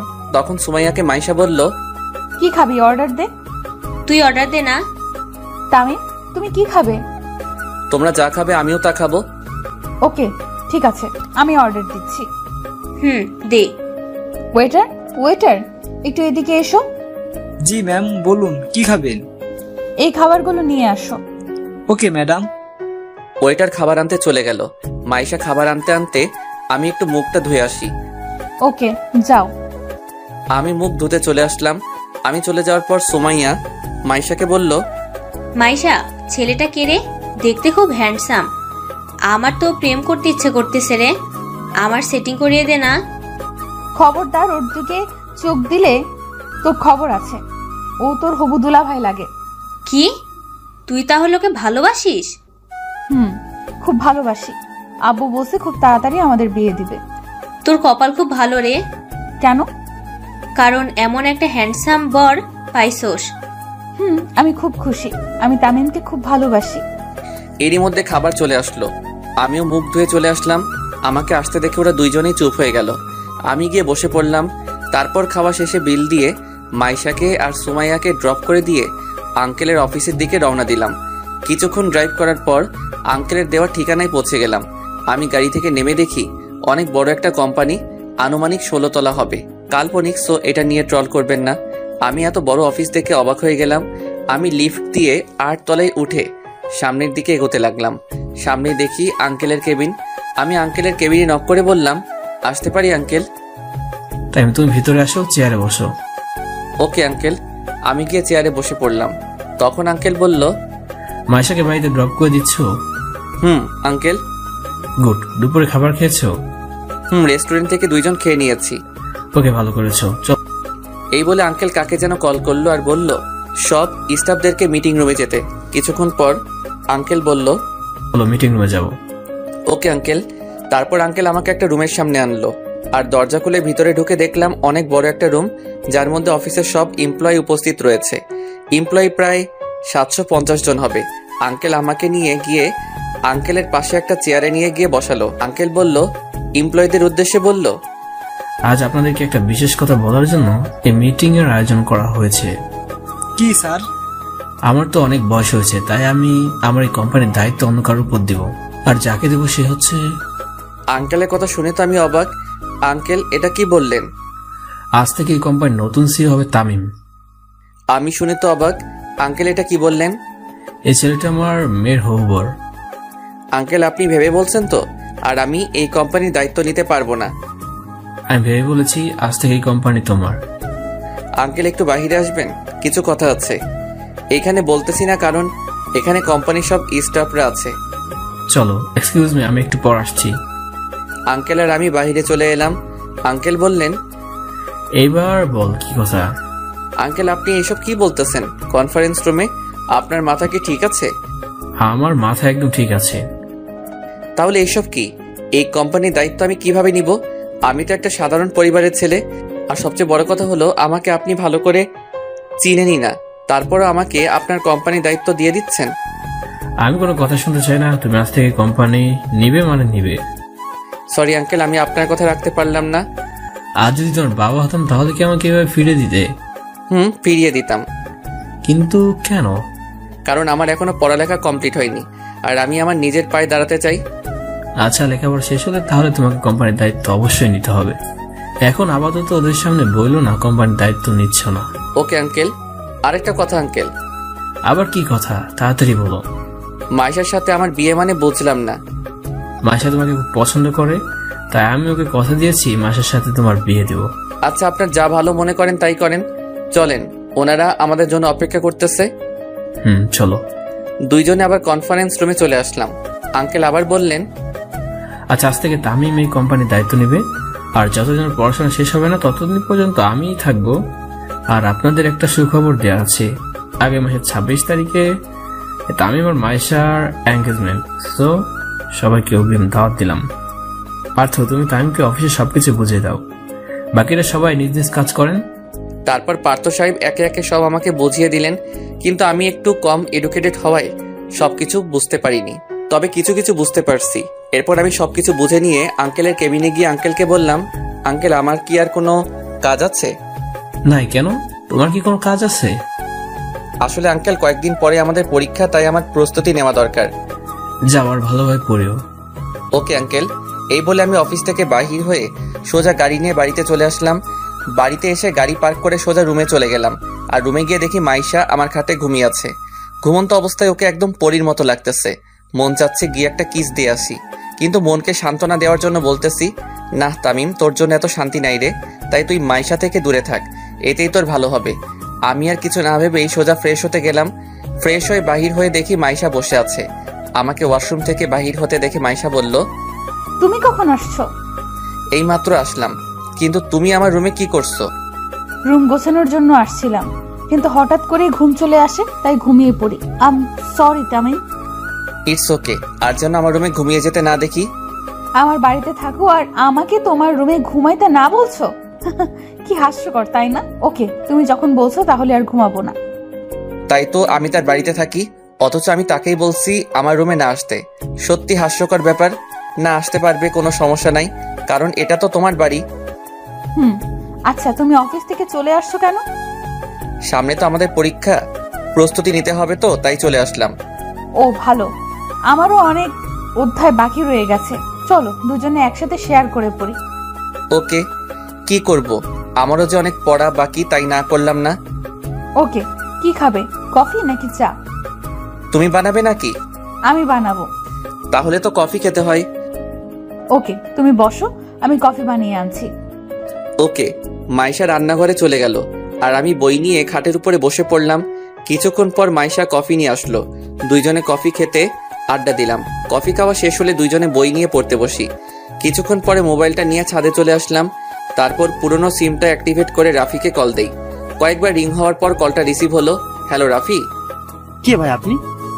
তোর বাপ বলতেছি। ধুর, আমার বাপ এখন আমার সামনে বসে আছে, তুই আবার আমার কোন মায়ের জামাই রে? রাফি ফাইজলামও বাদ দে, বল তোরা কেমন আছিস রে? আমরা ভালো আছি না খারাপ আছি, তার তোর খবর নেওয়ার কি দরকার? 2 মাস হয়ে গেল আমাদের কোনো খবর নিসনি। আসলে সরি ভাই, আমি খুব কষ্টে ছিলাম, তাই তোদের সাথে কথা বলতে পারিনি। কি কষ্ট রে ভাই, আর তুই এখন কোথায় আছিস? আমি এখন ঢাকায় আছি। আচ্ছা আব্বু আম্মু কেমন আছে রে? ওদের জন্য খুব মন খারাপ করছে। আঙ্কেল আন্টি একদম ভালো নেই। তুই যাওয়ার পর এমন একটা দিন নাই যে আঙ্কেল আন্টি তোর কথা জিজ্ঞাসা করেনি। কি কি জিজ্ঞেস করছিল রে, বল না। তুই কোথায় যাচ্ছিস, তুই কোথায় আছিস, আমাদের সাথে তোর কথা হয় কিনা। আন্টি বলেছে তোকে নাকি ভুল বুঝে বাড়ি থেকে বাইরে করে দিছে, কিন্তু কেন? আচ্ছা রাফি, আম্মুকে আমাকে ক্ষমা করছে? আন্টি তো আমাদের সাথে কথা হলেই বলে রাফি তোমরা আমার ছেলের সাথে কথা হলে বলবা বাড়ি ফিরে আসতে। আমরা তাকে ক্ষমা করে দিছি। সত্যি? কিন্তু কিসের জন্য এই ক্ষমা? আমি তো কিছু বুঝি নাই, আমাকে একটু বলবি? পরে বলবো। আর আমি কালই চট্টগ্রাম চলে আসবো, কারণ আমার আম্মু আব্বু যখন ক্ষমা করে দিছে তাহলে আমি চলে আসবো বাড়িতে। কিন্তু কিসের জন্য ক্ষমা, আমাকে একটু বল। আগে আমি আসি, তারপর বলবো নি। আমি তো কালকে চট্টগ্রাম ফিরে আসতেছি, তখন না হয় জানতে পারবি। ওকে, কাল কয়টায় আসবি? সকালের বাসে চলে আসবো। আচ্ছা, পরে কথা হবে রে। ওকে দোস্ত, ভালো থাকিস। রাফির সাথে কথা বলে কলটা কেটে দিয়ে পিছনে ফিরে তাকিয়ে দেখি তো আমি অবাক, ও এখানে কখন আসলো? তামিম, তুমি এতক্ষণ কার সাথে কথা বলছিলে? আমার বন্ধুর সাথে। কিন্তু তুমি তো বলেছিলে তোমার বাবা মা নেই, তাহলে আব্বু আম্মু ক্ষমা এইসব কি? কিছুই বুঝতেছি না। আর তুমি কাল কোথায় যেন যাবে বলেছিলে? সবকিছু যখন জেনেই গেছেন তাহলে সত্যিটা বলেই ফেলি। কি সত্যি বলো? তারপর কলেজে ঘটে যাওয়া সকল ঘটনা মাইশাকে বললাম। আর কাল সকালে নাস্তা করে আমি আবার গ্রামের বাড়ি ফিরে যাব। কাল কেন? একবারে পরীক্ষা দিয়ে যাও, কারণ পরীক্ষা তো আর বেশি দিন নাই। তাই ওকে, পরীক্ষা দিয়েই যাব, কারণ পরীক্ষা দিতে না পারলে পরবর্তীতে আবার একই ক্লাসে ভর্তি হওয়া অনেক লজ্জার ব্যাপার, তাই না করিনি। পরীক্ষা শেষ হলে তোমার সাথে আমিও যাব। সেটা পরে দেখা যাবে। এই বলে আমি ছাদ থেকে রুমে চলে আসলাম। তারপর কিছুক্ষণ ফেসবুকিং করলাম আর গল্প পোস্ট করলাম। যখনই অফলাইন হতে যাব তখনই সুমাইয়ার আইডি থেকে মেসেজ আসলো। হাই। হ্যালো, কেমন আছিস? ভালো, তুমি? আমিও ভালো। কি করতেছিস? বসে আছি। তুমি? আমিও বসে আছি। আচ্ছা তামিম, একটা প্রশ্ন করব। কর। তুমি কোন ইয়ারে পড়ো? ফাইনাল ইয়ারে। তুই? সত্যি তুমি ফাইনাল ইয়ারে? আমি ফাইনাল ইয়ারে। কোন কলেজে পড়ো? ঢাকা কলেজে। তামিম, তোমার একটা পিক দাও তো। কেন? তোমাকে চেনা চেনা লাগতেছে তাই। কেন বলতো? পিক দিবা কিনা বলো। ওকে ওয়েট, একটু পর আমার একটা ছবি দিলাম। ছবি দেওয়ার সাথে সাথে সুমাইয়া বলল, তামিম, তুমি আমাকে কোনোদিন দেখছো? না তো, কেন? আজকে মাইশার সাথে আমিই ছিলাম। কি তুই? আরো কিছুক্ষণ কথা বলে অফলাইন হয়ে গেলাম। এইভাবে কেটে গেল কয়েকটা দিন। আর 2 দিন পর আমাদের পরীক্ষা, তাই ভালোভাবে প্রস্তুতি নিতে হবে। তাই আর কোনো সময় নষ্ট না করে সব সময় বই নিয়ে ব্যস্ত থাকি। পরীক্ষার দিন। তামিম, তাড়াতাড়ি রেডি হও। ওকে দাঁড়াও, আমি আসতেছি। এরপর রেডি হয়ে কলেজে চলে গেলাম। ওয়ার্নিং বেল দিয়ে দিল, তাই পরীক্ষার হলে ঢুকে পড়লাম। স্যার প্রশ্ন দিয়ে গেল, কিন্তু প্রশ্ন এত সহজ যে 2 ঘন্টার জায়গায় 50 মিনিটে শেষ করে ফেলছি। এইভাবে একে একে সব পরীক্ষা দিয়ে ফেলছি। সব পরীক্ষা মোটামুটি ভালো হয়েছে। আজ পরীক্ষা শেষ দিন, শেষ পরীক্ষাটাও দিয়ে ফেললাম। এখন আমাকে চট্টগ্রাম ফিরতে হবে, তা আঙ্কেলকে বলা দরকার। তাই পরীক্ষা দিয়ে সোজা মাইশাকে নিয়ে বাড়ি চলে আসলাম রাতে। আঙ্কেল, একটা কথা বলার ছিল। বলো। সকালে চট্টগ্রাম যাবে আর কি, ওকে কোনো সমস্যা নেই। আপনি জানলেন কি করে? মাইশা বলেছে আর বাড়ি যাবা। ঠিক আছে, তবে আসার সময় রিয়ানদেরও নিয়ে আসবা। এখনো বিয়ে হয়নি, তার মধ্যে আমার আব্বু আম্মুকে বিয়ান বানিয়ে ফেলছে। ওনারা কি আসবে? কেন আসবে না? দরকার হলে আমি কল করে বলবো। Okay uncle. এই বলে ডিনার করে রুমে চলে গেলাম আর মা বাবার সাথে কথা ভাবতে লাগলাম। বাবা মা, আবার তোমাদেরকে দেখতে পাবো। তোমরা কেমন আছো? তোমাদেরকে দেখতে আমার খুব ইচ্ছে করছে। এইসব ভাবতে ভাবতে কখন যে ঘুমিয়ে গেলাম নিজেও জানি না। সকালবেলা দরজায় নাড়ার আওয়াজে ঘুমটার 12টা বেজে গেল। আমি উঠে দরজা খুলতেই দেখি মাইশা কফি নিয়ে দাঁড়িয়ে আছে। দরজা খুললেই কফিটা রেখে চলে যায়। আমি সোজা ওয়াশরুমে গিয়ে ফ্রেশ হয়ে এসে নিচে চলে এলাম। তারপর নাস্তা করে রুমে চলে আসলাম। ব্যাগ গুছিয়ে আবার নিচে নেমে এলাম আর আঙ্কেলকে বললাম, আঙ্কেল, যদি কোনো দোষ করে থাকি তো ক্ষমা করবেন। কি যে বলো না তুমি। এ নাও। এইটা কিসের চাবি? তোমার নতুন গাড়ি। এইসবের কি দরকার ছিল আঙ্কেল? আচ্ছা, এসব কথা এখন থাক, তোমার দেরি হয়ে যাচ্ছে। আঙ্কেল আসি। মাইশা আসি। যদি বেঁচে থাকি তো তাহলে আবার আসবো আঙ্কেল। এই বলে গাড়ি নিয়ে গেট দিয়ে বের হয়ে যখনই মেইন রোডে উঠতে যাব ঠিক তখনই ট্রাকের সাথে আমার গাড়ির অ্যাক্সিডেন্ট হয়ে যায়। কি ভাবছেন গল্প শেষ হয়ে গেল? তাহলে ভুল ভাবছেন, কারণ গল্পের সিজন 2 আসতে চলেছে। সো সবাই সিজন 2 এর জন্য অপেক্ষা করুন আর আমাদের চ্যানেলটি সাবস্ক্রাইব করে রাখুন। ধন্যবাদ। আমি গাড়ি থেকে ছিটকে দূরে পড়ে যাই আর একটা পিলারের সাথে বাড়ি খাই। তারপর আর কিছু মনে নেই। আফটার 5 মান্থস, 5 মাস পর। ডক্টর, তামিম এখন কেমন আছে? উনি এখন অনেকটাই বিপদ মুক্ত। তামিম এতদিন কোথায় ছিলেন? আজ হঠাৎ তার সেন্স ফিরে আসে, তাই ওনাকে ঘুমের ওষুধ দিয়ে হালকা ট্রিটমেন্ট করি। এই বলে মাইশা তামিমকে দেখতে তামিমের কেবিনে যায়। মাইশা দেখে তামিম শুয়ে আছে। মাইশা ডাক্তারকে বলল, ডক্টর, তামিমের কখন জ্ঞান ফিরবে? 1 ঘন্টা পরে তামিমের জ্ঞান ফিরবে, তার চেয়ে বেশিও লাগতে পারে। কিন্তু তামিমের জ্ঞান ফেরার পর ওনাকে কোনো প্রশ্ন করবেন না, কারণ এতে পেশেন্টের ক্ষতি হতে পারে। ওকে ডাক্তার। আপনি তাহলে এখানে বসেন। ডাক্তার চলে গেল আর মাইশা তামিমের মাথায় হাত বুলিয়ে দিচ্ছে আর তামিমের দিকে তাকিয়ে আছে আর বলতেছে, তামিম, তুমি কি জানো না আমি তোমাকে কতটা ভালোবাসি? জানো তোমার যদি কিছু হয়ে যায় তাহলে আমি কি নিয়ে বাঁচবো? তামিম, তোমাকে যে খুব বেশি ভালোবেসে ফেলেছি, তোমাকে ছাড়া যে আমি এক মুহূর্তও থাকতে পারি না। এইভাবে কিছুক্ষণ থাকার পর মাইশার চোখে ঘুম আসছে, তাই মাইশা ঘড়ির দিকে তাকিয়ে দেখে বিকেল 3টা বাজে। মাইশা তামিমের হাতের উপর মাথা দিয়ে শুয়ে পড়ে। হঠাৎ কারো হাত নড়াচড়ার কারণে মাইশার ঘুম ভেঙে যায়। মাইশা চোখ খুলে দেখে তামিমের হুঁশ ফিরেছে আর তামিম বলতেছে, আমি এখন কোথায়? আমাকে তুমি বলে কেন ডাকতেছেন? তোমার নাম তামিম, তাই তোমাকে তামিম বলে ডাকতেছি।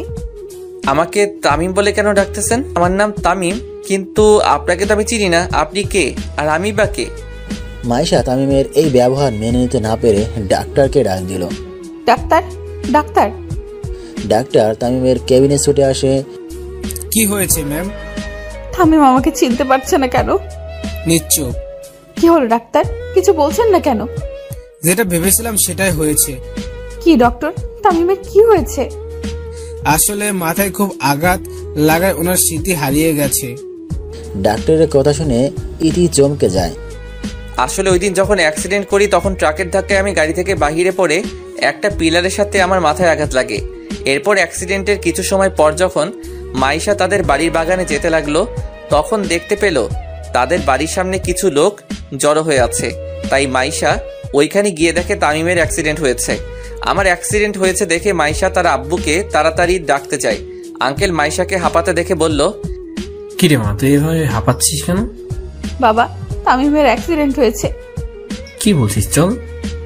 চলুন 5 মাস আগে হয়ে যাওয়া ঘটনা শুনে আসি।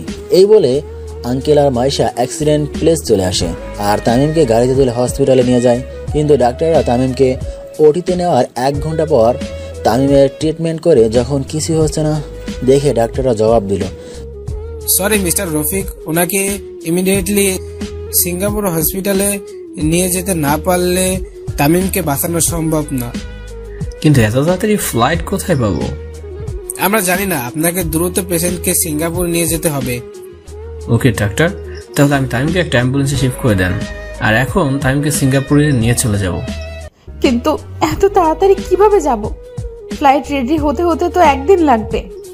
আমাদের প্রাইভেট প্লেন করে চলে যাব। ওকে আব্বু। ডাক্তার, তামিম অ্যাম্বুলেন্সকে শিফট করে দেন। ওকে। কিছুক্ষণ পর তামিমকে অ্যাম্বুলেন্সে শিফট করা হলো। তারপর অ্যাম্বুলেন্স নিয়ে এয়ারপোর্টের দিকে রওনা দিল আর মাইশা তামিমের হাত ধরে কাঁদতে কাঁদতে বলল, তামিম, তুমি এইভাবে আমার সাথে কথা না বলে থাকতে পারবে না। তামিম, কথা বলো প্লিজ। তামিম, কথা বলো। তামিম, তোমার এই অবহেলা যে আমি সহ্য করতে পারি না।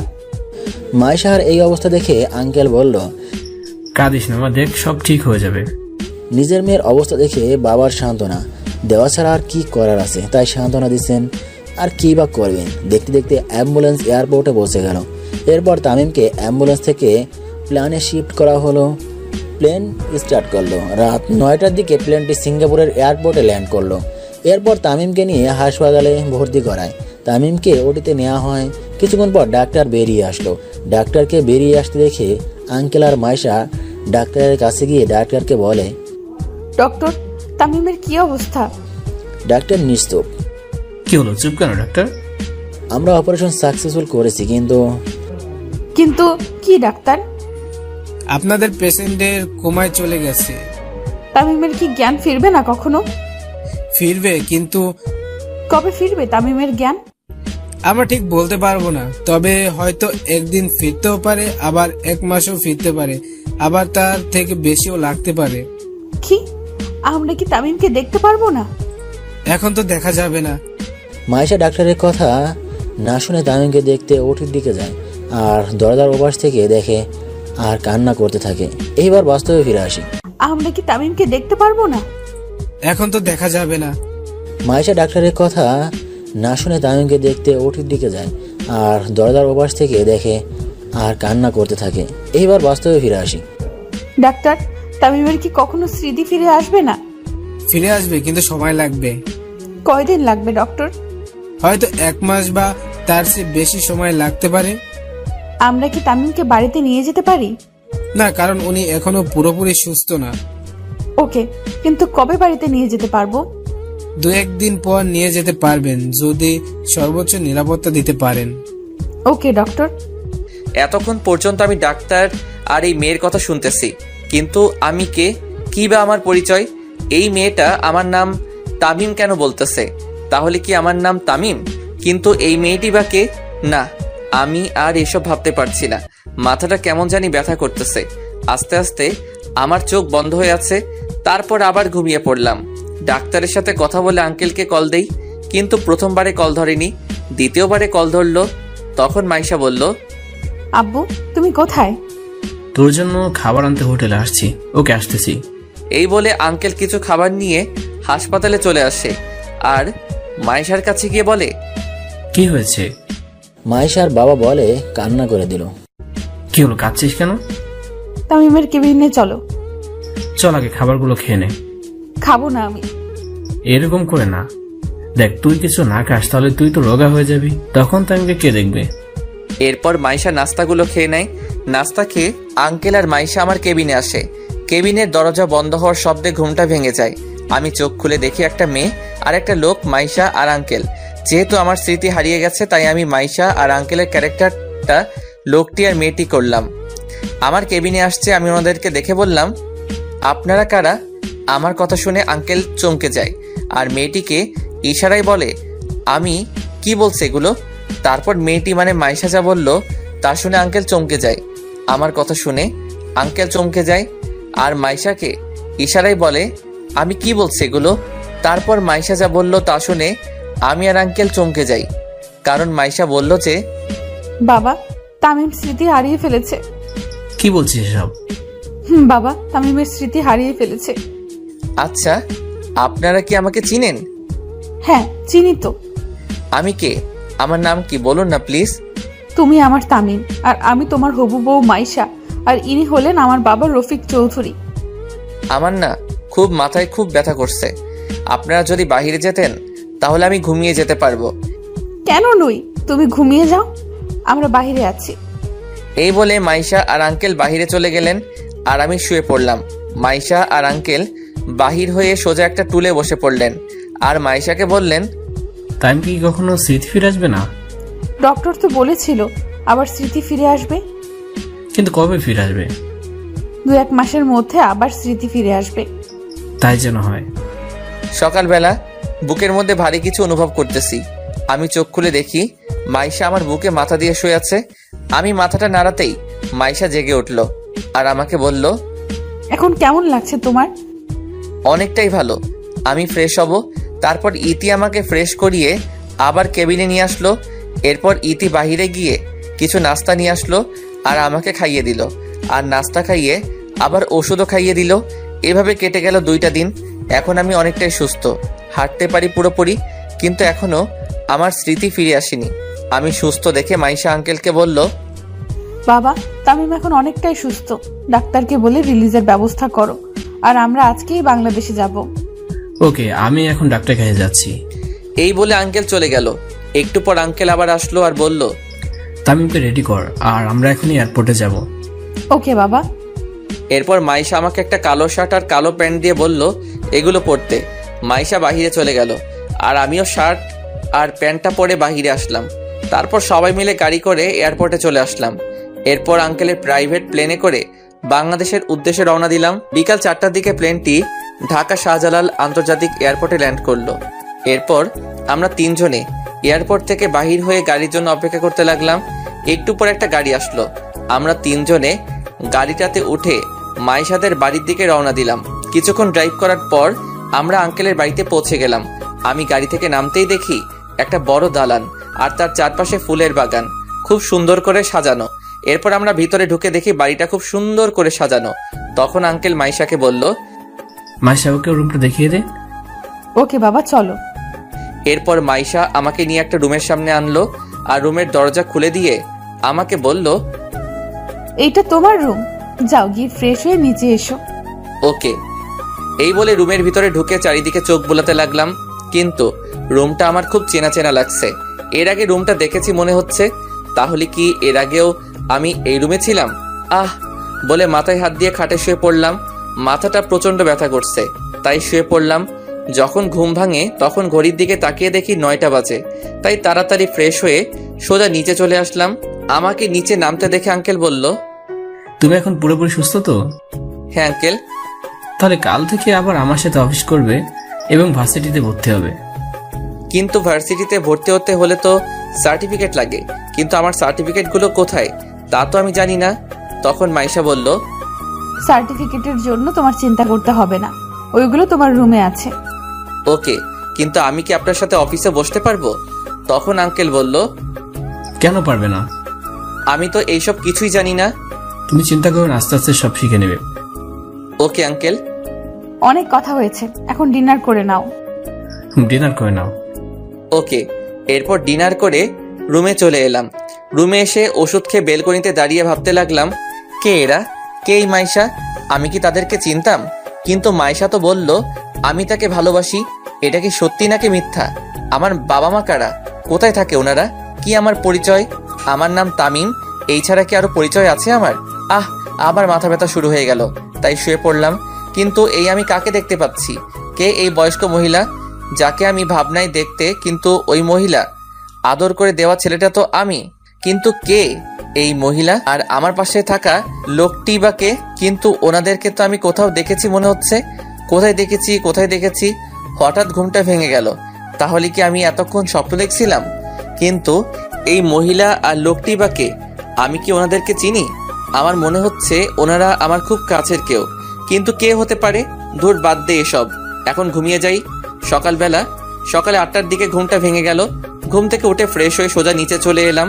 এরপর আঙ্কেল বললেন, তাই এখন কেমন লাগছে তোমার? অনেকটাই ভালো। চেয়ারে বসে নাস্তা করে নাও। Okay uncle. চেয়ারে বসে নাস্তা করতে লাগলাম।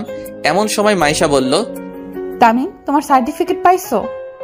পাইছি, কিন্তু আঙ্কেল আপনাকে একটা কথা বলার ছিল। বলো, কি কথা? আমার আম্মু আব্বু কোথায়? ওনারা কি নেই? আমি তো জানি না। কেন? কারণ তুমি আমাদেরকে বলোনি তাই। আমি বলিনি মানে বুঝি নাই আঙ্কেল। আঙ্কেল ওই দিন রাতের ঘটনা বলে। ও নাস্তা খাওয়া শেষ করে রেডি হয়ে আসো। কেন? ভার্সিটিতে যেতে হবে আর আমাদের ভর্তি হতে হবে। এমনিতেই অনেক দিন দেরি হয়ে গেছে। ওকে, কিন্তু আপনাকে যেতে হবে না, আমি একাই ভর্তি হতে পারবো। আমি অন্য ভার্সিটিতে ভর্তি হব। কেন? আমার সাথে গেলে সমস্যা কি? কোনো সমস্যা নাই। তাহলে আমার সাথে পড়তে অসুবিধা কোথায়? আমার অন্য ভার্সিটিতে পড়তে চাই, তাই আপনার সাথে আপনার ভার্সিটিতে পড়তে চাই না। কিন্তু তখন আঙ্কেল বলল, আচ্ছা মা, বাদ দে তো, তামিম যখন চাইবে তখন ওকে ওর মতো চলতে দে। কিন্তু বাবা। কোনো চিন্তা নয়, তামিম যাও গিয়ে রেডি হয়ে এসো। এই বলে আমি রুমে এসে একটা নর্মাল শার্ট আর প্যান্ট পরে নিচে এলাম। আমাকে এসব কাপড় পরতে দেখে আঙ্কেল বললেন, এগুলো তুমি কি পরেছো? কেন, শার্ট আর প্যান্ট পরছি। দামি দামি শার্ট থাকতে এই খ্যাতমার্কা শার্ট পরছো কেন? আমাকে এগুলো তো ভালোই লাগছে, আপনি আর না করবেন না। ওকে, সব কাগজপত্র নিয়েছো? নিছি। এই নাও কার্ড, আর পাসওয়ার্ড হলো। এটা কিসের কার্ড? এই ক্রেডিট কার্ড, তোমার যখন যা ইচ্ছে খরচ করতে পারো। না আঙ্কেল, আমার লাগবে না, আমাকে শুধু ভর্তি ফি আর 500 টাকা দেন, তাতেই হবে। ওকে নাও, আর এটা তোমার অফিসের কার্ড, ক্লাস করে অফিসে চলে এসো। Okay uncle. এই বলে আমি যখনই বাহির হতে যাব তখনই মাইশা বলল, গাড়ি নিয়ে যাবে না? না, আমি রিক্সা নিয়ে যাব। ওকে। কি তামিমের স্বভাব এইভাবে পাল্টে গেল কেন? ও তো আগে এইরকম খ্যাত হয়ে চলতো না। তাহলে কি স্মৃতিশক্তি যাওয়ার সাথে তামিমের নিজস্ব পার্সোনালিটি চেঞ্জ হয়ে গেছে। আমাকে যেইভাবেই হোক তামিমের স্মৃতি আবার ফিরিয়ে আনতে হবেই। এই বলে বাসা থেকে বাহির হয়ে রিক্সার জন্য অপেক্ষা করতে লাগলাম। অনেকক্ষণ দাঁড়িয়ে থাকার পর একটা রিক্সা পেলাম। এরপর রিক্সা নিয়ে ভার্সিটির দিকে রওনা দিলাম। কিছুক্ষণ পর ভার্সিটি পৌঁছে গেলাম। রিক্সা ভাড়া দিয়ে ভার্সিটিতে প্রবেশ করলাম আর চারিদিকে চোখ বোলাতে লাগলাম। চারিদিকে সবাই স্মার্ট আর বড় লোকের ছেলে, শুধু আমি একা খ্যাত হয়ে ভার্সিটিতে ঢুকলাম। এরপর আমি অফিসে গিয়ে ভর্তি হয়ে ক্লাসরুমে এসে বসলাম। একটু পর স্যার আসলো আর আমার পরিচয় জানতে চাইলে পরিচয়টা বললাম। একে একে সব ক্লাস করে ক্লাস থেকে বাহির হয়ে সোজা গেটের দিকে যেতে লাগলাম। এরপর যখনই গেটের বাহিরে পা রাখবো তখনই কে যেন আমাকে তামিম তামিম বলে ডাক দিল। আমি পিছনে ফিরতেই দেখি একটা মেয়ে আমায় ডাকছে। ভাবতেছি দাঁড়াবো নাকি চলে যাব। চলেই যাই।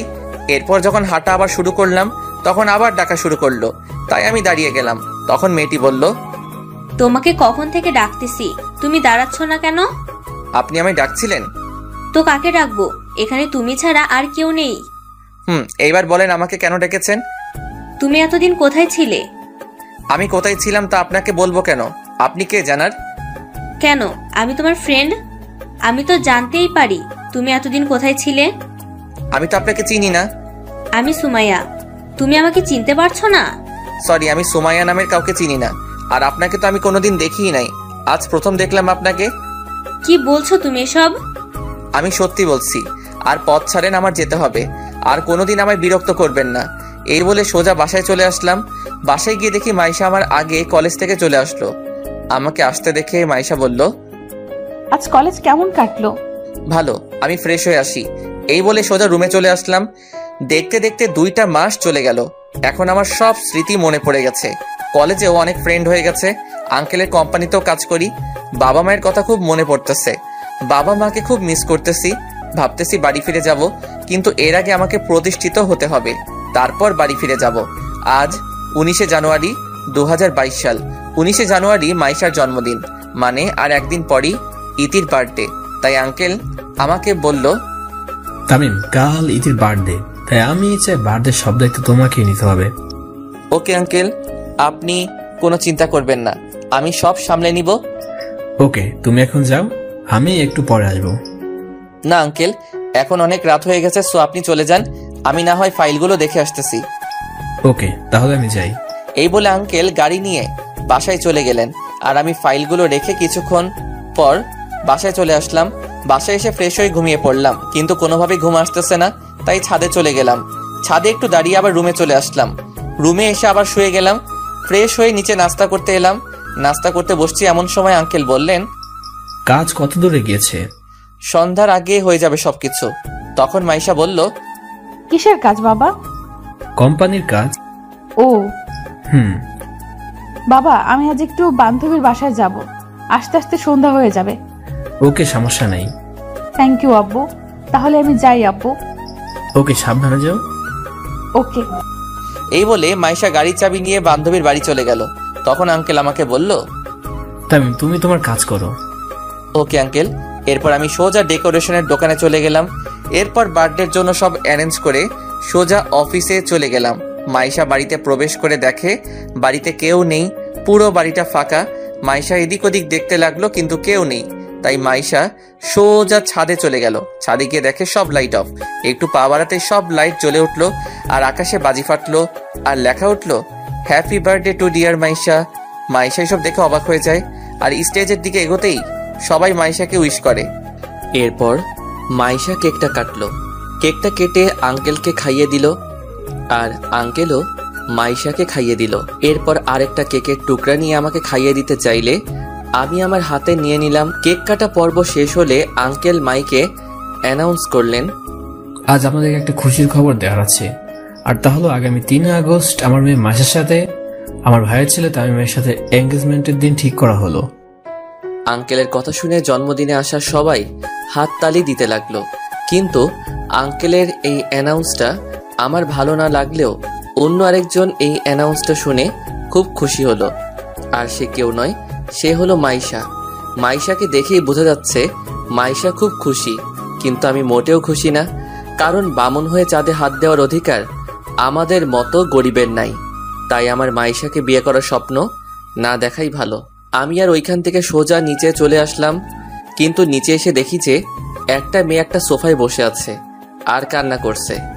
আমি কাছে গিয়ে দেখি এ আর কেউ নয়, এই সেই মেয়ে যার জন্য আমার বাড়ি ছাড়া হতে হয়েছিল, কলেজ ছাড়া হতে হলো। আর সে হলো অবনী। অবনীকে দেখে আমার প্রচুর রাগ হচ্ছে, কিন্তু ও এখানে কেন? আমি ওকে দেখে ওর কাছে গিয়ে বসলাম। আমাকে দেখে অবনী বলল, তামিম, তুমি এইখানে কেন? আর মাহেশের সাথে তোমার কিসের সম্পর্ক? সরি ম্যাডাম, আমার ব্যক্তিগত ব্যাপার আমি কাউকে বলি না। তামিম, প্লিজ বলো, মাহেশের সাথে তোমার কিসের সম্পর্ক? আগে বলেন তো, আপনি এখানে কেন? আমি মাহেশের চাচাতো বোন, এবার বলো প্লিজ। আঙ্কেল, মাইকে অ্যানাউন্স করছে তা শুনতে পাননি? আমি মাইশাকে ভালোবাসি আর মাইশাও আমাকে ভালোবাসে, তাই আঙ্কেল আমার সাথে মাইশার বিয়ে ঠিক করেছে। আপনি নিশ্চয়ই শুনেছেন আগামী মাসের 3 তারিখ আমার আর মাইশার এঙ্গেজমেন্ট। তুমি সত্যি বিয়েটা করবে তামিম? তা নয় তো কি, ভালোবাসার মানুষকেই তো বিয়ে করব। কিন্তু অবনীকে আর বলতে না দিয়ে আমি সোজা আমার রুমে চলে আসলাম। রুমে এসে রাফিকে কল দিলাম। কয়েকবার কল হতেই রাফি কল ধরলো। হ্যালো, কে? দোস্ত, আমি তামিম। কেমন আছিস রে দোস্ত? ভালো রে দোস্ত, তুই কেমন আছিস? সবাই কেমন আছে? সবাই ভালো আছে রে, কিন্তু আন্টি আঙ্কেল খুব চিন্তা করে তোর জন্য। তুই ফিরে আয় প্লিজ। সরি রাফি, এটা আর সম্ভব না। কেন সম্ভব না? তুই কি আর ওইখানে আসবি না? আসবো, তবে আগে আমি আমার পড়াশোনা শেষ করব, নিজে প্রতিষ্ঠিত হব, তারপর গ্রামে ফিরে আসব। কিন্তু আন্টি আঙ্কেলের অবস্থা খুব খারাপ। ওকে, আমি কিছু টাকা পাঠাচ্ছি তোর নাম্বারে, তা আম্মুকে দিস আর বলবি তামিম আবার চলে আসবে, তবে একটু ধৈর্য ধরতে বলিস। টাকা আমি দিছি বলবি। ওকে, টাকা কখন দিবি? আমি টাকা দেওয়ার পর তোকে আবার কল দিব। এখন রাখি, বাই। ওকে ভাই, ভালো থাকিস, নিজের খেয়াল রাখিস। এরপর কলটা কেটে দিয়ে ফ্রেশ হয়ে ঘুমিয়ে পড়লাম। সকালবেলা বুকের উপর ভারী কিছু অনুভব করছি। আস্তে আস্তে চোখ খুলে দেখি অবনী আমার বুকের উপর শুয়ে আছে। কিন্তু কিভাবে? আমি তো দরজা লাগিয়ে ঘুমিয়েছিলাম, তাহলে অবনী ঢুকলো কিভাবে? এখন যদি মাইশা দেখতে পাই তাহলে আমার অবস্থা খারাপ করে ফেলবে। কি করি? আইডিয়া একটা পেলাম। আমি অবনীকে ধাক্কা মেরে ফ্লোরে ফেলে দিলাম আর দরজা খুলে সোজা মাইশার কাছে গেলাম। তখন আমাকে মাইশা বলল, এত সকালে তুমি আমার রুমে, ব্যাপার কি? কেন, আমার হবু বউয়ের রুমে কি আসতে পারবো না নাকি? নিশ্চয়ই আসতে পারবে, কিন্তু আজ হঠাৎ এত সকালে কোনো কারণ তো আছে। অবনী তোমার হবু বরের রুমে কি করছে? অবনী তোমার রুমে নাকি? আমার রুমে, তাও রাত থেকে মনে হয়। কিন্তু ওর এত বড় সাহস, ও আমার বরের রুমে কি করছে? এই বলে ইতি তার রুম থেকে বের হয়ে সোজা আমার রুমে গিয়ে যা করলো তা আমি কল্পনাও করতে পারলাম না। কারণ মাইশা আমার রুমে গিয়ে অবনীকে আমার রুমে দেখে ঠাস। কি ভাবছেন, থাপ্পড়টা অবনীর গায়ে লাগছে?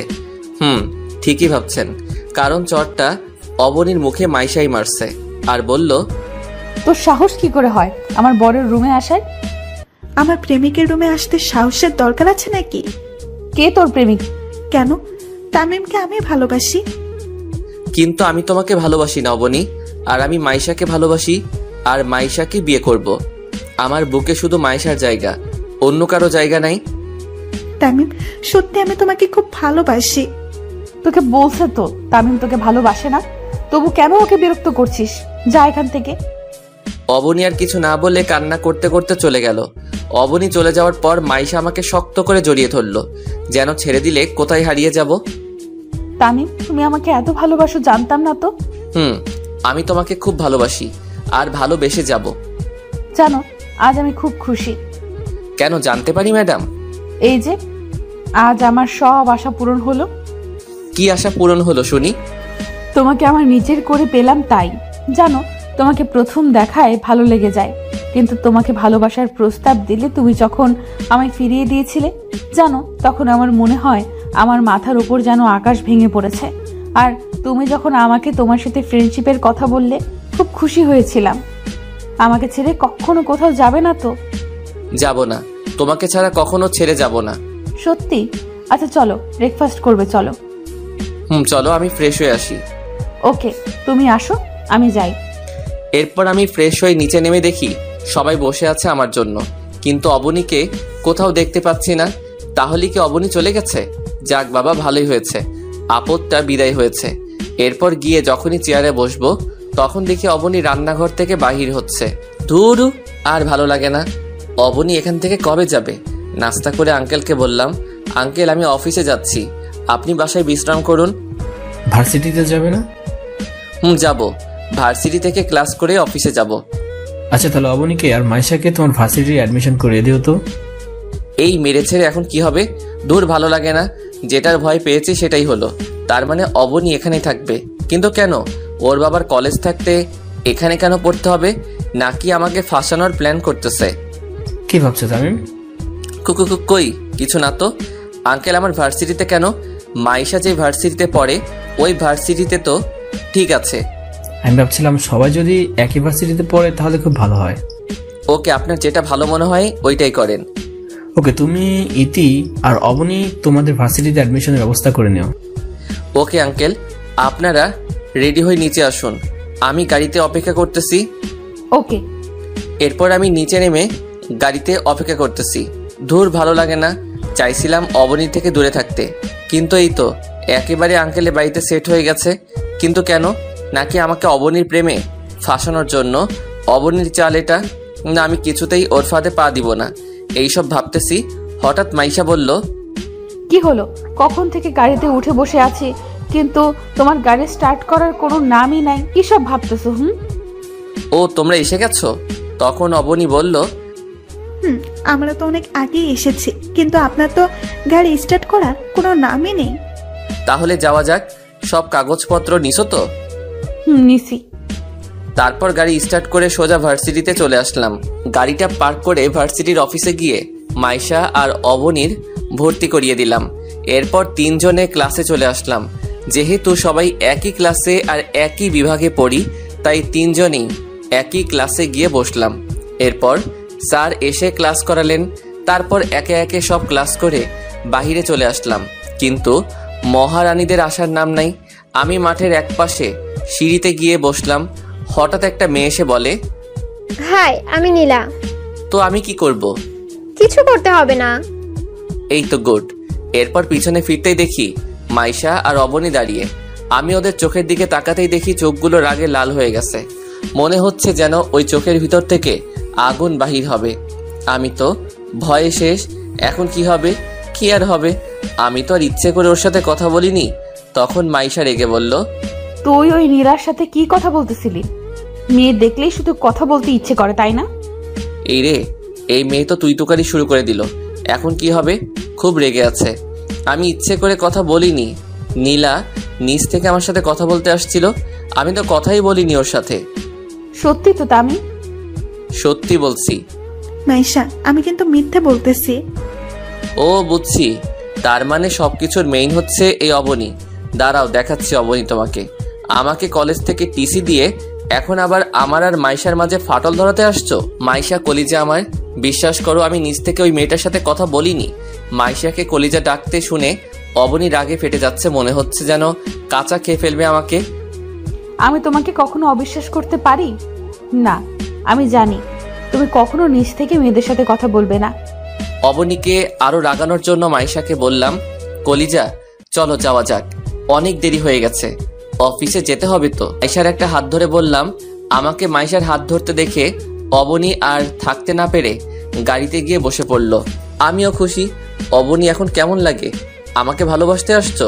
তখন তো বলেছিলে আমার কিছু নেই, তাহলে আজ কেন আমাকে ভালোবাসতে আসছো? অবনী, তোমাকে আমি কোনোদিন ভালোবাসতে পারবো না, কারণ আমি মাইশাকে খুব ভালোবাসি। কি হলো, চলো। চলো। আজ কিন্তু আমরা একটা রেস্টুরেন্টে যাব। কিন্তু অবনী বলে উঠল, রেস্টুরেন্টে কেন? আজ দুপুরের খাবার রেস্টুরেন্টেই খাবো। আমি যাব না। কেন যাবি না? আমার রেস্টুরেন্টের খাবার ভালো লাগে না। তামিম, তুমি গাড়ি স্টার্ট দাও আর একটা রেস্টুরেন্টের সামনে গাড়িটা থামাবা। ওকে মহারানী। এরপর গাড়ি ড্রাইভ করে সোজা একটা রেস্টুরেন্টের সামনে গাড়িটা পার্কিং করলাম। তারপর তিনজনে রেস্টুরেন্টে ঢুকলাম আর একটা ভিআইপি কেবিনে বসলাম। আমি আর মাইশা পাশাপাশি বসলাম আর অপর পাশে বসে আছে অবনী। এরপর ওয়েটার আসলে খাবার অর্ডার করা হয়। এরপর ওয়েটার আসার আগ পর্যন্ত একটু প্রেম করে নেই। তারপর আমি মাইশার কাঁধে মাথা রাখলে মাইশা বলল, এই কি করছো? দেখো অবনীর সামনে বসে আছে। আমার তো এতক্ষণ অবনীর কথাই মনেই ছিল না। সরি কলিজা। একটু পর ওয়েটার খাবার নিয়ে চলে আসলো। এরপর আমি খাবার বাসনে নিয়ে আঙুল দিয়ে খেলা করতেছি। মাইশা আমার এই অবস্থা দেখে বলল, কি হলো, তুমি খাচ্ছ না কেন? তোমার হাতে খেতে ইচ্ছে করছে। দেখছো না সামনে অবনী বসে আছে, পরে আমার হাতে খেতে পারবে? আচ্ছা ঠিক আছে, রাতে কিন্তু তোমার হাতে ছাড়া আমি খাবার খাবো না। আচ্ছা ওকে, এখন খেয়ে নাও। আমার আর মাইশার চুপি চুপি কথা বলতে দেখে অবনী বলল, কিরে তোরা খাবার না খেয়ে চুপি চুপি কি বলতেছিস? কিছু না তো। কিছু না। না কিছু একটা তো চলছে। বাদ দে সব, এখন খাবারটা খেয়ে নে। এরপর খাওয়া শেষ করে বিল মিটিয়ে ইতি আর অবনীকে বাড়ি ড্রপ করে দিয়ে সোজা অফিসে চলে আসলাম। এরপর সোজা এসে কেবিনে বসলাম। 2টা ফাইল দেখা শেষ হলে, ওকে তুমি যাও আমি আসতেছি। এরপর আমার কেবিন থেকে বের হয়ে সোজা আঙ্কেলের কেবিনে গেলাম। আঙ্কেলের কেবিনে ঢুকে সালাম দিলাম, আসসালামু আলাইকুম আঙ্কেল। ওয়ালাইকুম আসসালাম। তুমি চেয়ারে বসো। Okay uncle. তাই আজকে তোমাকে রাতে অফিসে থাকতে হবে। ওকে, সমস্যা নাই। আজকে সন্ধ্যা একটা প্রজেক্ট আছে, আর ওই প্রজেক্টটা যদি আমরা পাই তাহলে আমাদের কোম্পানির 70% লাভ হবে। ওকে, প্রজেক্টটা আমরাই জিতবো, আপনি কোনো চিন্তা করিয়েন না। তুমি যতটা সহজ ভাবছো ততটা সহজ নয় প্রজেক্ট, আমরা পাবো। অনেক কঠিন একটা প্রজেক্ট। আঙ্কেল আপনি একদম চিন্তা করবেন না, আর প্রজেক্টের কাগজগুলো আমায় দেন। এই নাও। আঙ্কেল আমি তাহলে প্রজেক্টের ব্যাপারে সবকিছুর প্রস্তুতি নিতে হবে, তাই আমি আমার কেবিনে গেলাম। কোনো সমস্যা হলে বলবেন। ওকে যাও। এরপর আঙ্কেলের কেবিন থেকে বের হয়ে সোজা আমার কেবিনে চলে আসলাম। প্রজেক্টের ব্যাপারে সবকিছু প্রস্তুতি নিয়ে নিলাম। এখন শুধু প্রজেক্টটা ক্লায়েন্টের সামনে উপস্থাপন করা। দেখতে দেখতে 8টা বেজে গেল। তারপর আমি আর আঙ্কেল কনফারেন্স রুমে চলে গেলাম। এরপর সব ক্লায়েন্ট চলে আসলো। এরপর একটা ক্লায়েন্ট বলল, জি দামি প্রজেক্ট দেখাও। জি আঙ্কেল। এরপর আমি প্রজেক্টর অন করে পুরো প্রজেক্টটা দেখাতে লাগলাম। এরপর প্রজেক্টটা শেষ হলে সবাই হাততালি দিল। মিস্টার চৌধুরী, আমি আপনার প্রজেক্টটা কিনতে চাই। আমিও আপনার প্রজেক্টটা কিনতে চাই। Okay deal done. Okay deal final. এই নিন, আমার পক্ষ থেকেও ডিল ফাইনাল। এই নিন 50% আগে পরিশোধ করে দিলাম, বাকিটা প্রজেক্ট হাতে আসার পর। ওকে মিস্টার রায়হান, প্রজেক্টটা আগামী 3 দিনের মধ্যে পেয়ে যাবেন। ওকে, এখন আসি মিস্টার চৌধুরী। এরপর আরো কয়েকটা কোম্পানিতে আমাদের প্রজেক্টর কিনে নিল। সবাই আঙ্কেল আর আমার সাথে হাত মিলিয়ে চলে গেল। সবকিছু তোমার জন্য সম্ভব হয়েছে। কংগ্রাচুলেশন তামিম। এটা আমার কর্তব্য আঙ্কেল। এই প্রজেক্টের জন্য আমরা 80 কোটি টাকা পেয়েছি, আরো 120 কোটি টাকা পাবো যদি কোম্পানি আমরা প্রজেক্টটা দিতে পারি। তাতে আমরা আমাদের কোম্পানি আরেকটা শাখা করতে পারবো। আঙ্কেল আপনি কোনো চিন্তা করবেন না, প্রজেক্টটা সব কোম্পানিকে আমরা দিতে পারবো। তুমি এখন বাসায় যাও। না আঙ্কেল আপনি বাসায় যান, আজ থেকে আপনার কোম্পানি আমি সামলাবো। সত্যি তুমি সামলাবে? তাহলে খুব ভালো। আঙ্কেল আজ থেকে আমি সামলাবো, আপনি বাসায় যান, আমি একটু পর বাসায় যাব। ওকে আমি যাই তাহলে, তুমি সাবধানে এসো। আঙ্কেল আপনিও সাবধানে যাবেন। এরপর আঙ্কেল চলে গেল। পিয়ন ডাক দিয়ে কফি আনতে বললাম, কারণ রাত প্রচুর হয়েছে, যার কারণে আমার একটু একটু ঘুম আসতেছে। কিন্তু আমার ঘুমালে চলবে না, কারণ 3 দিনের মধ্যে প্রজেক্টের 8টা কপি তৈরি করতে হবে। আমাদের কাছে মাত্র 2টা কপি আছে। যেইভাবেই হোক আজকের মধ্যে আরো 2টা কপি রেডি করতে হবে। কিন্তু এত কম সময় 2টা কপি কিভাবে তৈরি করব, কি যে করি, কিভাবে যে কপি তৈরি করি। যেইভাবেই হোক কপিগুলো রেডি করতেই হবে। হঠাৎ মোবাইলটা যেন কেঁপে উঠলো। রাত 12টা বাজে, কিন্তু এত রাতে কে কল দিবে? মোবাইলটা হাতে নিয়ে দেখি মাইশা কল দিয়েছে। আমি কলটা রিসিভ করতেই ওপাশ থেকে, তামিম তুমি কোথায়? এত রাত পর্যন্ত অফিসে কিসের এত কাজ, যার জন্য বাসায় আসতে পারতেছো না? এই তো একটু পর চলে আসতেছি মাইশা জানো। ওকে দেরি করো না, কিন্তু আমি তোমার জন্য এখনো না খেয়ে বসে আছি। কি তুমি এখনো খাও নাই? তোমার জন্য অপেক্ষা করতেছি, তুমি আসলে তোমার হাতে খাবো বলে। আজকে পারবো না, তুমি এখন খেয়ে লক্ষ্মী মেয়ের মতো ঘুমিয়ে পড়ো। কিন্তু? কোনো কিন্তু নয়, তুমি খেয়ে ঘুমিয়ে পড়বে ব্যাস। ওকে তুমি তাড়াতাড়ি চলে এসো কিন্তু। ওকে। ফোনটা কেটে দিয়ে আবার প্রজেক্টে হাত লাগালাম, কিন্তু কিছুতেই পারতেছি না। কি করি এখন, কি করি। এরপর কম্পিউটারে হাত দিয়ে প্রজেক্টটা আস্তে আস্তে আবারও রেডি করতে লাগলাম, কিন্তু একেবারে হলো না। তাই 3-4 বার ট্রাই করার পর হয়ে গেল। তারপর 2টা কপি করে বাসায় চলে আসলাম। এইভাবে কেটে গেল কয়েকটা দিন। কাল 3 আগস্ট, আর আমার আর মাইশার এঙ্গেজমেন্ট। তাই এঙ্গেজমেন্টের জন্য অনেক কিছুর আয়োজন করছে, তাই আর অফিসেও যাওয়া হলো না। তাই আমি আমার রুমে বসে আছি, এমন সময় অবনী আমার রুমে আসলো। আমি অবনীকে দেখে বললাম, তুমি এখানে কি করছো? কেন, আসতে পারি না নাকি?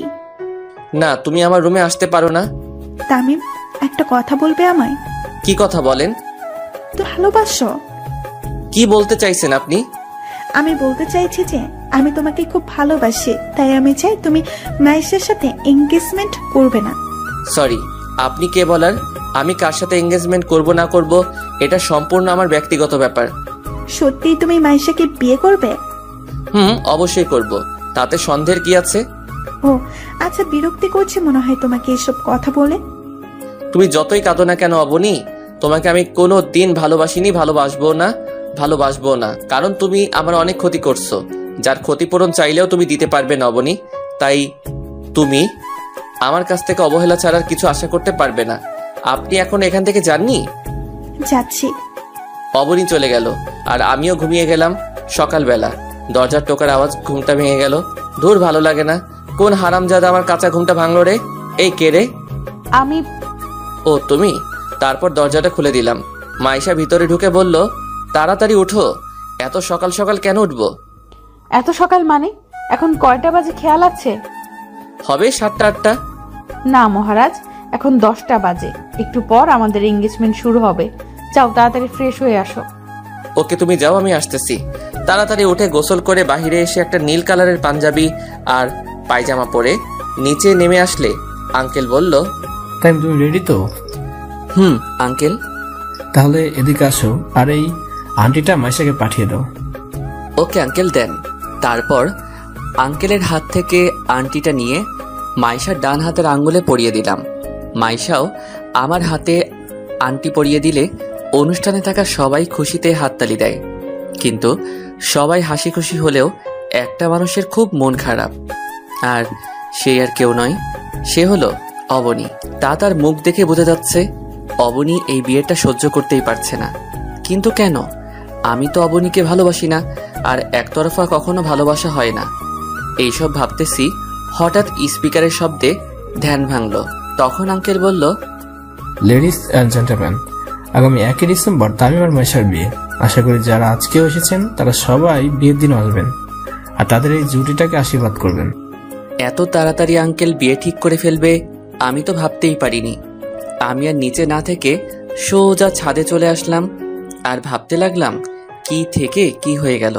আজকে আমার এঙ্গেজমেন্ট, অথচ আমার বাবা মা আমার এঙ্গেজমেন্টে উপস্থিত নাই। পুরা কপালে আর কি কি যে সহ্য করতে হবে তার নিজেও জানি না। মা বাবা, জানি না তোমরা কেমন আছো, হয়তো আমাকে নিয়ে চিন্তা করছো। চিন্তা করো না মা, আর কয়েকটা দিন অপেক্ষা করো, তোমার ছেলে আবার তোমার কোলে ফিরে আসবে মা। এইসব ভাবতেছি আর কান্না করতেছি। হঠাৎ করে কে যেন কাঁধে হাত রাখলো। আমি পিছনে ফিরতেই দেখি অবনী। আমি চোখের পানি মুছে অবনীকে বললাম, আপনি এখানে কেন? আগে বলো, তুমি কাঁদছো কেন?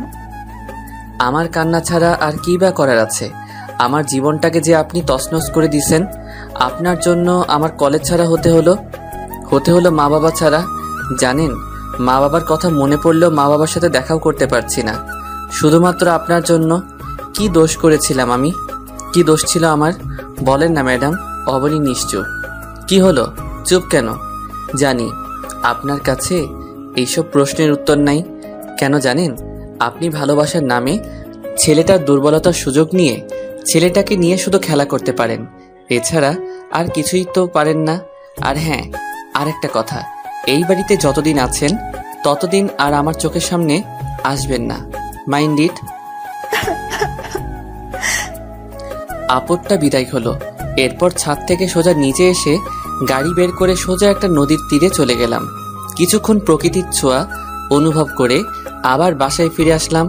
বাসায় এসে রুমে চলে আসলাম। রুমে এসে দেখি মাইশা আমার রুমে শুয়ে আছে। মাইশাকে ঘুমন্ত অবস্থায় দেখতে একদম পরীর মতো লাগতেছে। তার গোলাপি ঠোঁটগুলো যেন আমায় তার কাছে টেনে নিচ্ছে।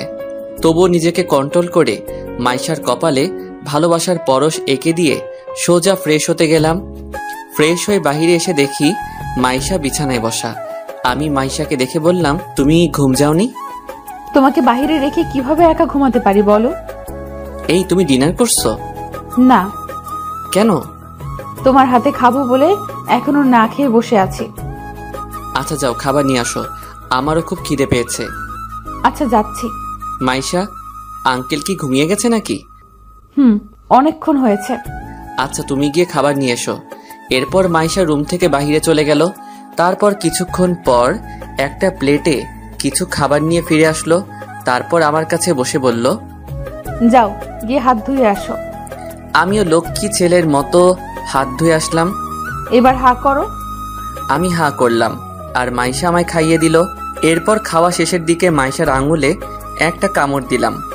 মাইশা তাড়াতাড়ি আমার মুখ থেকে আঙুলটা বের করে আঙুলে ফু দিতে লাগলো আর আমাকে বলল, এই তুমি আমাকে কামড় দিলে কেন? কই, আমি তো কামড় দিই নাই। এই দেখো তুমি কামড় দিছো। এরপর মাইশার আঙুলটা ধরে আঙুলের উপর ফু দিতে লাগলাম। হঠাৎ মাইশা হাতটা সরিয়ে নিয়ে প্লেটগুলো নিয়ে চলে গেল। এরপর আমি হাত ধুয়ে শুয়ে পড়লাম। একটু পর মাইশা এসে যখনই আমার পাশে শুবে ঠিক তখনই আমি বললাম, এই তুমি তোমার রুমে যাও, এখানে কি করছো? কেন যাব? তুমি আমার স্বামী, স্বামীর রুমে আসছি, কারোর কোনো সমস্যা আছে নাকি? আমাদের তো এখনো বিয়ে হয়নি, মাত্র এঙ্গেজমেন্ট হয়েছে। তাতে যদি তুমি আমার রুমে থাকলে মানুষ কি ভাববে? মানুষ যা ভাববে ভাবতে দাও, আমি তোমার বুকে মাথা রেখে ঘুমাতে দাও। এই বলে মাইশা আমার বুকে মাথা রেখে শুয়ে পড়ল। এরপর আমি মাইশার কপালে ছোট একটা ভালোবাসার পরশ দিয়ে ঘুমিয়ে পড়লাম। 7 বছর পর আমি পড়ালেখা কমপ্লিট করে ফেলছি। এখন আমার নিজস্ব 2টা কোম্পানি আছে, যা আঙ্কেল না থাকলে সম্ভব হতো না। এখন আমি একজন প্রতিষ্ঠিত নাগরিক। মাইশা আর আমার বিয়ে হয়ে গেছে, কিন্তু এখনো আমাদের মধ্যে কিছুই হয়নি। একসাথে এক রুমে থাকি, তবু আমাদের মাঝে কিছুই হয়নি, কারণ আমি নিজের পায়ে দাঁড়ানোর পর আমাদের মাঝে সবকিছু হবে। মানে বুঝে নিত। আপনাদের তো আর বলতে হচ্ছে না। আজ 10 বছর পূর্ণ হয়ে গেল, মা বাবার থেকে দূরে আছি। এই ছিল ফ্ল্যাশব্যাক। চলুন এইবার বর্তমান থেকে ঘুরে আসি। আমি আর মাইশা গাড়িতে বসে আছি আর আমি গাড়ি ড্রাইভিং করছি। মাইশা আমার কাঁধে মাথা রেখে ঘুমিয়ে পড়ল। এরপর রাত 10টার দিকে বাড়িতে পৌঁছে গেলাম। তখনও দেখি মাইশা ঘুমিয়ে আছে, তাই মাইশাকে ডাকলাম, ইতি, এই ইতি, উঠো। এই ঘুমাতে দাও না, ডাকতেছো কেন? আমরা বাড়িতে পৌঁছে গেছি। ও, আগে বলবে না? তাড়াতাড়ি উঠো। এরপর গাড়ি থেকে নেমে বাড়ির দরজায় টোকা দিলাম, কিন্তু দরজা কেউ খুলল না। কিছুক্ষণ টোকা দেওয়ার পর মা দরজা খুলল। মা আমাকে দেখে আমায় জড়িয়ে ধরে কান্না করে দিল। আমিও আর কান্না ধরে রাখতে পারলাম না। তারপর মা বলতে লাগলো, তুই এতদিন কই ছিলি? মায়ের কথা কি কখনো মনে পড়ে না? জানিস তুই যাওয়ার পর তোর বাবা তোর জন্য কত কেঁদেছে? বল না, এতদিন কই ছিলি? তুই আর আমাদের ছেড়ে যাবি না তো? না আম্মু, আমরা এখানেই থাকবো। তামি মেয়েটা কে রে? তোমার আদরের বৌমা। আম্মু। মা এদিকে আসো। তোমার নাম কি? আমার নাম মাইশা। আম্মু, বাবা কোথায়? বাবাকে দেখতেছি না তো। তোর বাবা ঘুমাইছে, তোরা রুমে গিয়ে ফ্রেশ হয়ে নে, তোদের জন্য খাবার আনতেছি। না আম্মু, আমরা খেয়ে এসেছি। না, আমি খাবো, তুমি না খেলে না খাও। আচ্ছা ঠিক আছে, চলো ফ্রেশ হয়ে নিবে। এরপরে দুইজনে রুমে গিয়ে ফ্রেশ হয়ে নিলাম। আমি ফ্রেশ হয়ে শুয়ে পড়লাম। মাইশা ফ্রেশ হয়ে মায়ের কাছে চলে গেল। আম্মু, তুমি আমাকে খাইয়ে দিবে? কেন দিব না আম্মু, তুমি এদিকে বসো, আমি তোমাকে খাইয়ে দিচ্ছি। ওকে আম্মু। এরপর আম্মু মাইশাকে খাওয়াই দিতে লাগলো, কিন্তু মাইশার চোখে পানি। আম্মু তা খেয়াল করলো, তাই মাইশাকে বলল, কি হলো, তুমি কাঁদছো কেন? আম্মুর কথা মনে পড়ে গেল, আম্মুকে খুব মিস করতেছি। তোমার আম্মু নেই কে বলেছে? আমি তো আছি, আজ থেকে আমাকেই আম্মু বলে ডাকবে, কেমন? ওকে আম্মু। এবার কান্না বন্ধ করে খাবারটা খেয়ে নাও তো। এরপর মাইশা ছোটদের মতো করে আম্মুর হাতে খাবার খেয়ে আবার রুমে চলে আসলো। রুমে আমার বুকে মাথা দিয়ে ঘুমিয়ে পড়লো। সকালবেলা গায়ে পানি পড়ায় ঘুমটা ভেঙে গেল। চোখ খুলে দেখি মাইশার চুল থেকে পানি ঝরতেছে, আর মাইশাকে ভেজা চুলে খুব সুন্দর লাগতেছে। আমি আর নিজেকে কন্ট্রোল করতে না পেরে মাইশাকে পিছন থেকে জড়িয়ে ধরলাম। এই কি করছো? ছাড়ো আমায়। কেন? ছাড়বো কেন? এখন কেউ এসে পড়লে সমস্যা হবে। কেন? আমি আমার বউকে আদর করব, এতে কার কি সমস্যা? তা মহারাজ, আজ এত রোমান্টিক মুডে কেন? তুমি এত সুন্দর কেন বলো তো? মন চায় সব সময় তোমাকে আদর করতে। আচ্ছা যাও, গিয়ে ফ্রেশ হয়ে আসো, আম্মু আমাদের জন্য অপেক্ষা করতেছে। কে তুমি? যাও, আমি আসতেছি। ওকে। এরপর ফ্রেশ হয়ে বাহিরে আসলাম। বাহিরে এসে দেখি সবাই চেয়ারে বসে আছে আর আমার জন্য অপেক্ষা করতেছে। আব্বু আমাকে দেখে জড়িয়ে ধরলো আর বলল, এতদিন কোথায় ছিলি বাবা? আমাদের কথা কি কোনো দিনও মনে পড়েনি? আজ 10 বছর হলো তারপর আসলি, আর তো আমার কোনো নামই নেই। কেন আমরা তোর কেউ হয় না? বাবা, আমার তোমার কথা খুব মনে পড়তো, কিন্তু কি করব, তোমাদের সম্মান যা হানি হয়েছে তা তো ফিরিয়ে আনতে হবে। তুই আর কোথাও যাচ্ছিস না তো? না বাবা, আম্মু নাস্তা দাও, আমি একটু বাহির হব। এখন আবার কোথায় যাবি? ওইখান থেকে আসলে বলবো। আর তোমরা কাপড় চোপড় সবকিছু গুছিয়ে রাখিও। কেন কাপড় চোপড় গুছিয়ে রাখবো? আমি নতুন ফ্ল্যাট কিনছি, ওইখানে চলে যাব। আর আমি এখন কলেজে যাব, কারণ ওই কলেজের সভাপতি এখন আমি। আচ্ছা ঠিক আছে। এরপর নাস্তা করে সোজা কলেজে চলে আসলাম। কলেজে এসে দেখি কলেজে প্রোগ্রাম হচ্ছে। প্রোগ্রাম হবে নাই বা কেন, নতুন সভাপতিকে বরণ করতে হবে যে। এরপর আমি গাড়ি নিয়ে কলেজের মাঠে নামলাম। গাড়ি থেকে নামার সাথে সাথেই কলেজের স্টুডেন্টরা সবাই আমাকে ফুল নিয়ে বরণ করে নিচ্ছে। এরপর আমি স্টেজে গিয়ে বসে পড়লাম। এরপর প্রিন্সিপাল মাইকে অ্যানাউন্স করলেন, মাই ডিয়ার স্টুডেন্ট, আজকে আমাদের কলেজের নতুন সভাপতি তোমাদের সম্মুখে কিছু বলবেন। আমি সভাপতি মহোদয়কে অনুরোধ করব উনি যেন তার মূল্যবান বক্তব্য পেশ করেন। প্রিন্সিপালের অ্যানাউন্স শুনে সবাই হাততালি দিল। এরপর আমি স্টেজে গিয়ে মাইকে গিয়ে আমার বক্তব্য শুরু করলাম। আসসালামু আলাইকুম, সবাই কেমন আছেন? আমি এই কলেজের স্টুডেন্ট ছিলাম, কিন্তু এই কলেজে আমার স্থান হয়নি। শুধুমাত্র মিথ্যা অপবাদে আমাকে এই কলেজ থেকে টিসি দিয়েছিলেন। তখন সভাপতি ছিলেন মিস্টার চৌধুরী। সেদিন আমি ওনাকে চ্যালেঞ্জ করছিলাম, একদিন ওনার কলেজের সভাপতি আমি হব। আমি আমার চ্যালেঞ্জ রেখেছি। কিন্তু তোমরা সবাই স্টুডেন্ট, তোমাদেরকে একটা কথাই বলবো, জীবনে যত বাধাই আসুক না কেন, কোনোদিন পিছিয়ে যাবে না। শত বাধা বিপত্তি পেরিয়ে তোমাদেরকে এগিয়ে যেতে হবে। সবসময় একটা কথাই মনে রাখবে, জীবনে সাফল্য অর্জন করতে চাইলে অনেক বাধা বিপত্তি পার করতে হবে। তাহলে এই কথাই রইল, সবাই মন দিয়ে পড়াশোনা করবে। ধন্যবাদ। এরপর কলেজে থেকে বাহির হয়ে গাড়ি নিয়ে সোজা ফ্ল্যাট বাড়িটার দিকে গেলাম। ফ্ল্যাট বাড়িতে ঢোকা মাত্রই একটা ভিডিও মেসেজ আসলো। ভিডিও মেসেজটা দেখে তো আমার কলিজার পানি শুকিয়ে গেছে। ভিডিওটাতে দেখানো হচ্ছে মাইশাকে কারা যেন কিডন্যাপ করে একটা বাগান বাড়িতে বেঁধে রেখেছে। আর ভিডিওতে বলছে আমার সব কোম্পানি এবং আমার 700 কোটি টাকা তার নামে করে দিতে হবে। কিন্তু কে হতে পারে? কে আমার শত্রু হতে পারে? কে কে কে কে কে হতে পারে? মাইশাকে কিডন্যাপ করেছে, সে যেই হোক না কেন, যে আমার প্রাণকে কিডন্যাপ করছে তাকে তো আমি ছাড়বো না। সে যেই হোক না কেন, তাকে আমি প্রাণে মেরে ফেলবো। এরপর ওইখানে আর না থেকে বাসায় চলে আসলাম। বাসায় এসে দেখি বাসার সবকিছু ভাঙা আর বাবা মার নিথর মৃতদেহ মাটিতে পড়ে আছে। আমি দৌড়ে গিয়ে বাবা বলে কান্না করে দিলাম। হঠাৎ দেখি বাবা একটু রেসপন্স করতেছে। তামিম, তুই এসেছিস, কিন্তু তোর সাথে আমরা থাকতে পারলাম না। কিন্তু মাইশা তোর কলেজে সভাপতি কিডন্যাপ করেছে, মাকেও মারার চেষ্টা করছিস, কিন্তু তুই শুধু তোকে বলার জন্য হয়নি, আল্লাহ আমাকে বাঁচিয়ে রেখেছে। আমার সময় শেষ হয়ে যাচ্ছে। না বাবা, তোমাকে আমি কিছু হতে দিব না, তোমাকে এখনই হসপিটালে নিয়ে যাব।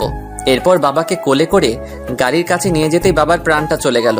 বাবা, বাবা তোমাদের নামে শপথ করতেছি, তোমাদের খুনিকে আমি বাঁচতে দিব না। এরপর বাবা আর মায়ের দাফন কাফন সেরে বাসায় এসে আমার রুম থেকে 3.888 mm বুলেটের পিস্তলটা নিয়ে গাড়ি করে সোজা অবনীর বাসায় চলে গেলাম। বাসায় গিয়ে দেখি অবনী আর অবনীর মা ছাড়া কেউ নাই। আমি অবনীর মাথায় পিস্তল ঠেকিয়ে ওর বাবাকে কল করলাম। বাবা। মামুনি বল। কোথায় জিজ্ঞাসা করো। বাবা তুমি কোথায়? এই তো আমাদের বাগান বাড়িতে আছি। কেন বলতো? এমনি বলছিলাম। অবনী থেকে ফোনটা কেড়ে নিয়ে ভেঙে ফেললাম। এরপর অবনীকে আর অবনীর মাকে গুলি করে সোজা বাগান বাড়ি চলে আসলাম। এরপর বাগান বাড়ির সামনে গিয়ে দেখি চারিদিকে অবনীর বাবার লোকেরা পাহারা দিচ্ছে।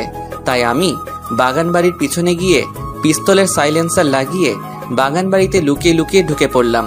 একটু এগিয়ে গিয়ে দেখি মাইশাকে চেয়ারে বাঁধানো অবস্থায় রয়েছে। আর মাইশাকে দেখে সামনে যেতেই অবনীর বাবার লোকেরা আমাকে মাথায় পিস্তল দিয়ে ঘিরে ফেলল। একটু পর অবনীর বাবা এসে আমাকে বলল, এই কাগজ আর এই ল্যাপটপ নে, তোর সবকিছু আমার নামে করে দে, আর তোর অ্যাকাউন্ট টাইপ করে পাসওয়ার্ড দিয়ে তোর সব টাকা আমার অ্যাকাউন্টে ট্রান্সফার করে দে, না হলে তুই তোর মাইশাকে বাঁচাতে পারবি না। মৃত্যুর মুখে দাঁড়িয়েও তোর ভয় করছে না? এইভাবে হাসতেছিস কেন? অস্ত্র দিয়ে লড়তে পারবি, কিন্তু অস্ত্র ছাড়া লড়ার সাহস তোর নাই। বয়েস, সবাই অস্ত্র ফেলে দাও। এইবার খুশি তো? আমি তোদের সবাইকে 5 মিনিট সময় দিচ্ছি। 5 মিনিটের মধ্যে যদি তোরা সবাই মিলে আমাকে মারতে না পারিস, তাহলে আমি তোদের মেরে ফেলবো। Let's start the fight. এরপর সবাই মিলে আমাকে মারতে লাগলো। আমার পুরো শরীর রক্তাক্ত হয়ে গেছে। এরপর আমি কিছুক্ষণ মরার অভিনয় করলাম। আমাকে এমন হতে দেখে অবনীর বাবার লোকেরা বলল, বস, হি ইজ ফিনিশ। এরপর আমি লাফ দিয়ে উঠে দাঁড়ালাম আর বললাম, time is finish, let's my times start now. বয়েস, কিল হিম। এরপর অবনীর বাবার লোকেরা আমাকে মারতে আসলে আমি আমার পা দিয়ে লোকটির গলায় একটা লাথি মারলাম। সাথে সাথে মাটিতে লুটিয়ে পড়ল। এরপর একে একে সবাইকে মেরে শুইয়ে দিয়ে অবনীর বাবার কাছে গিয়ে মাথায় পিস্তল থেকে বললাম, mister Chowdhury, you are finished. Tamim, না, তুমি এটা করতে পারো না। আমার মেয়ে আর আমার বউয়ের কি হবে? আমি ওদেরকে উপরে পাঠিয়ে দিয়েছি যাতে তোর একলা মনে না হয়। এরপর আমি যখনই গুলির স্ট্যাগারটা দাবাতে যাব, ঠিক তখনই মাইশা এসে আমার হাত উপরে তুলে দিল, যার কারণে গুলিটা উপরে হাওয়ায় লাগলো। তামিম, তুমি কাকে খুন করতে যাচ্ছ? উনি আমার চাচা হয়। আমি জানি, কিন্তু তোমার চাচা আমার বাবা মাকে মেরে ফেলেছে আর তোমাকেও কিডন্যাপ করেছে। আম্মু আব্বুকে মেরে ফেলেছে। এখন আমি মা কাকে ডাকবো? শেষ করে দাও। এরপর মাইশা আমার কাছ থেকে পিস্তলটা নিয়ে অবনীর বাবাকে শুট করে দেয়। অবনীর বাবার সাথে সাথে মাটিতে লুটে পড়ে। ইতি এসে সোজা আমায় জড়িয়ে ধরল। অনেক অনেক ধন্যবাদ আপনাদের আমার ভিডিওটি দেখার জন্য। আবারও ধন্যবাদ আমাকে সাপোর্ট করার জন্য। ধন্যবাদ।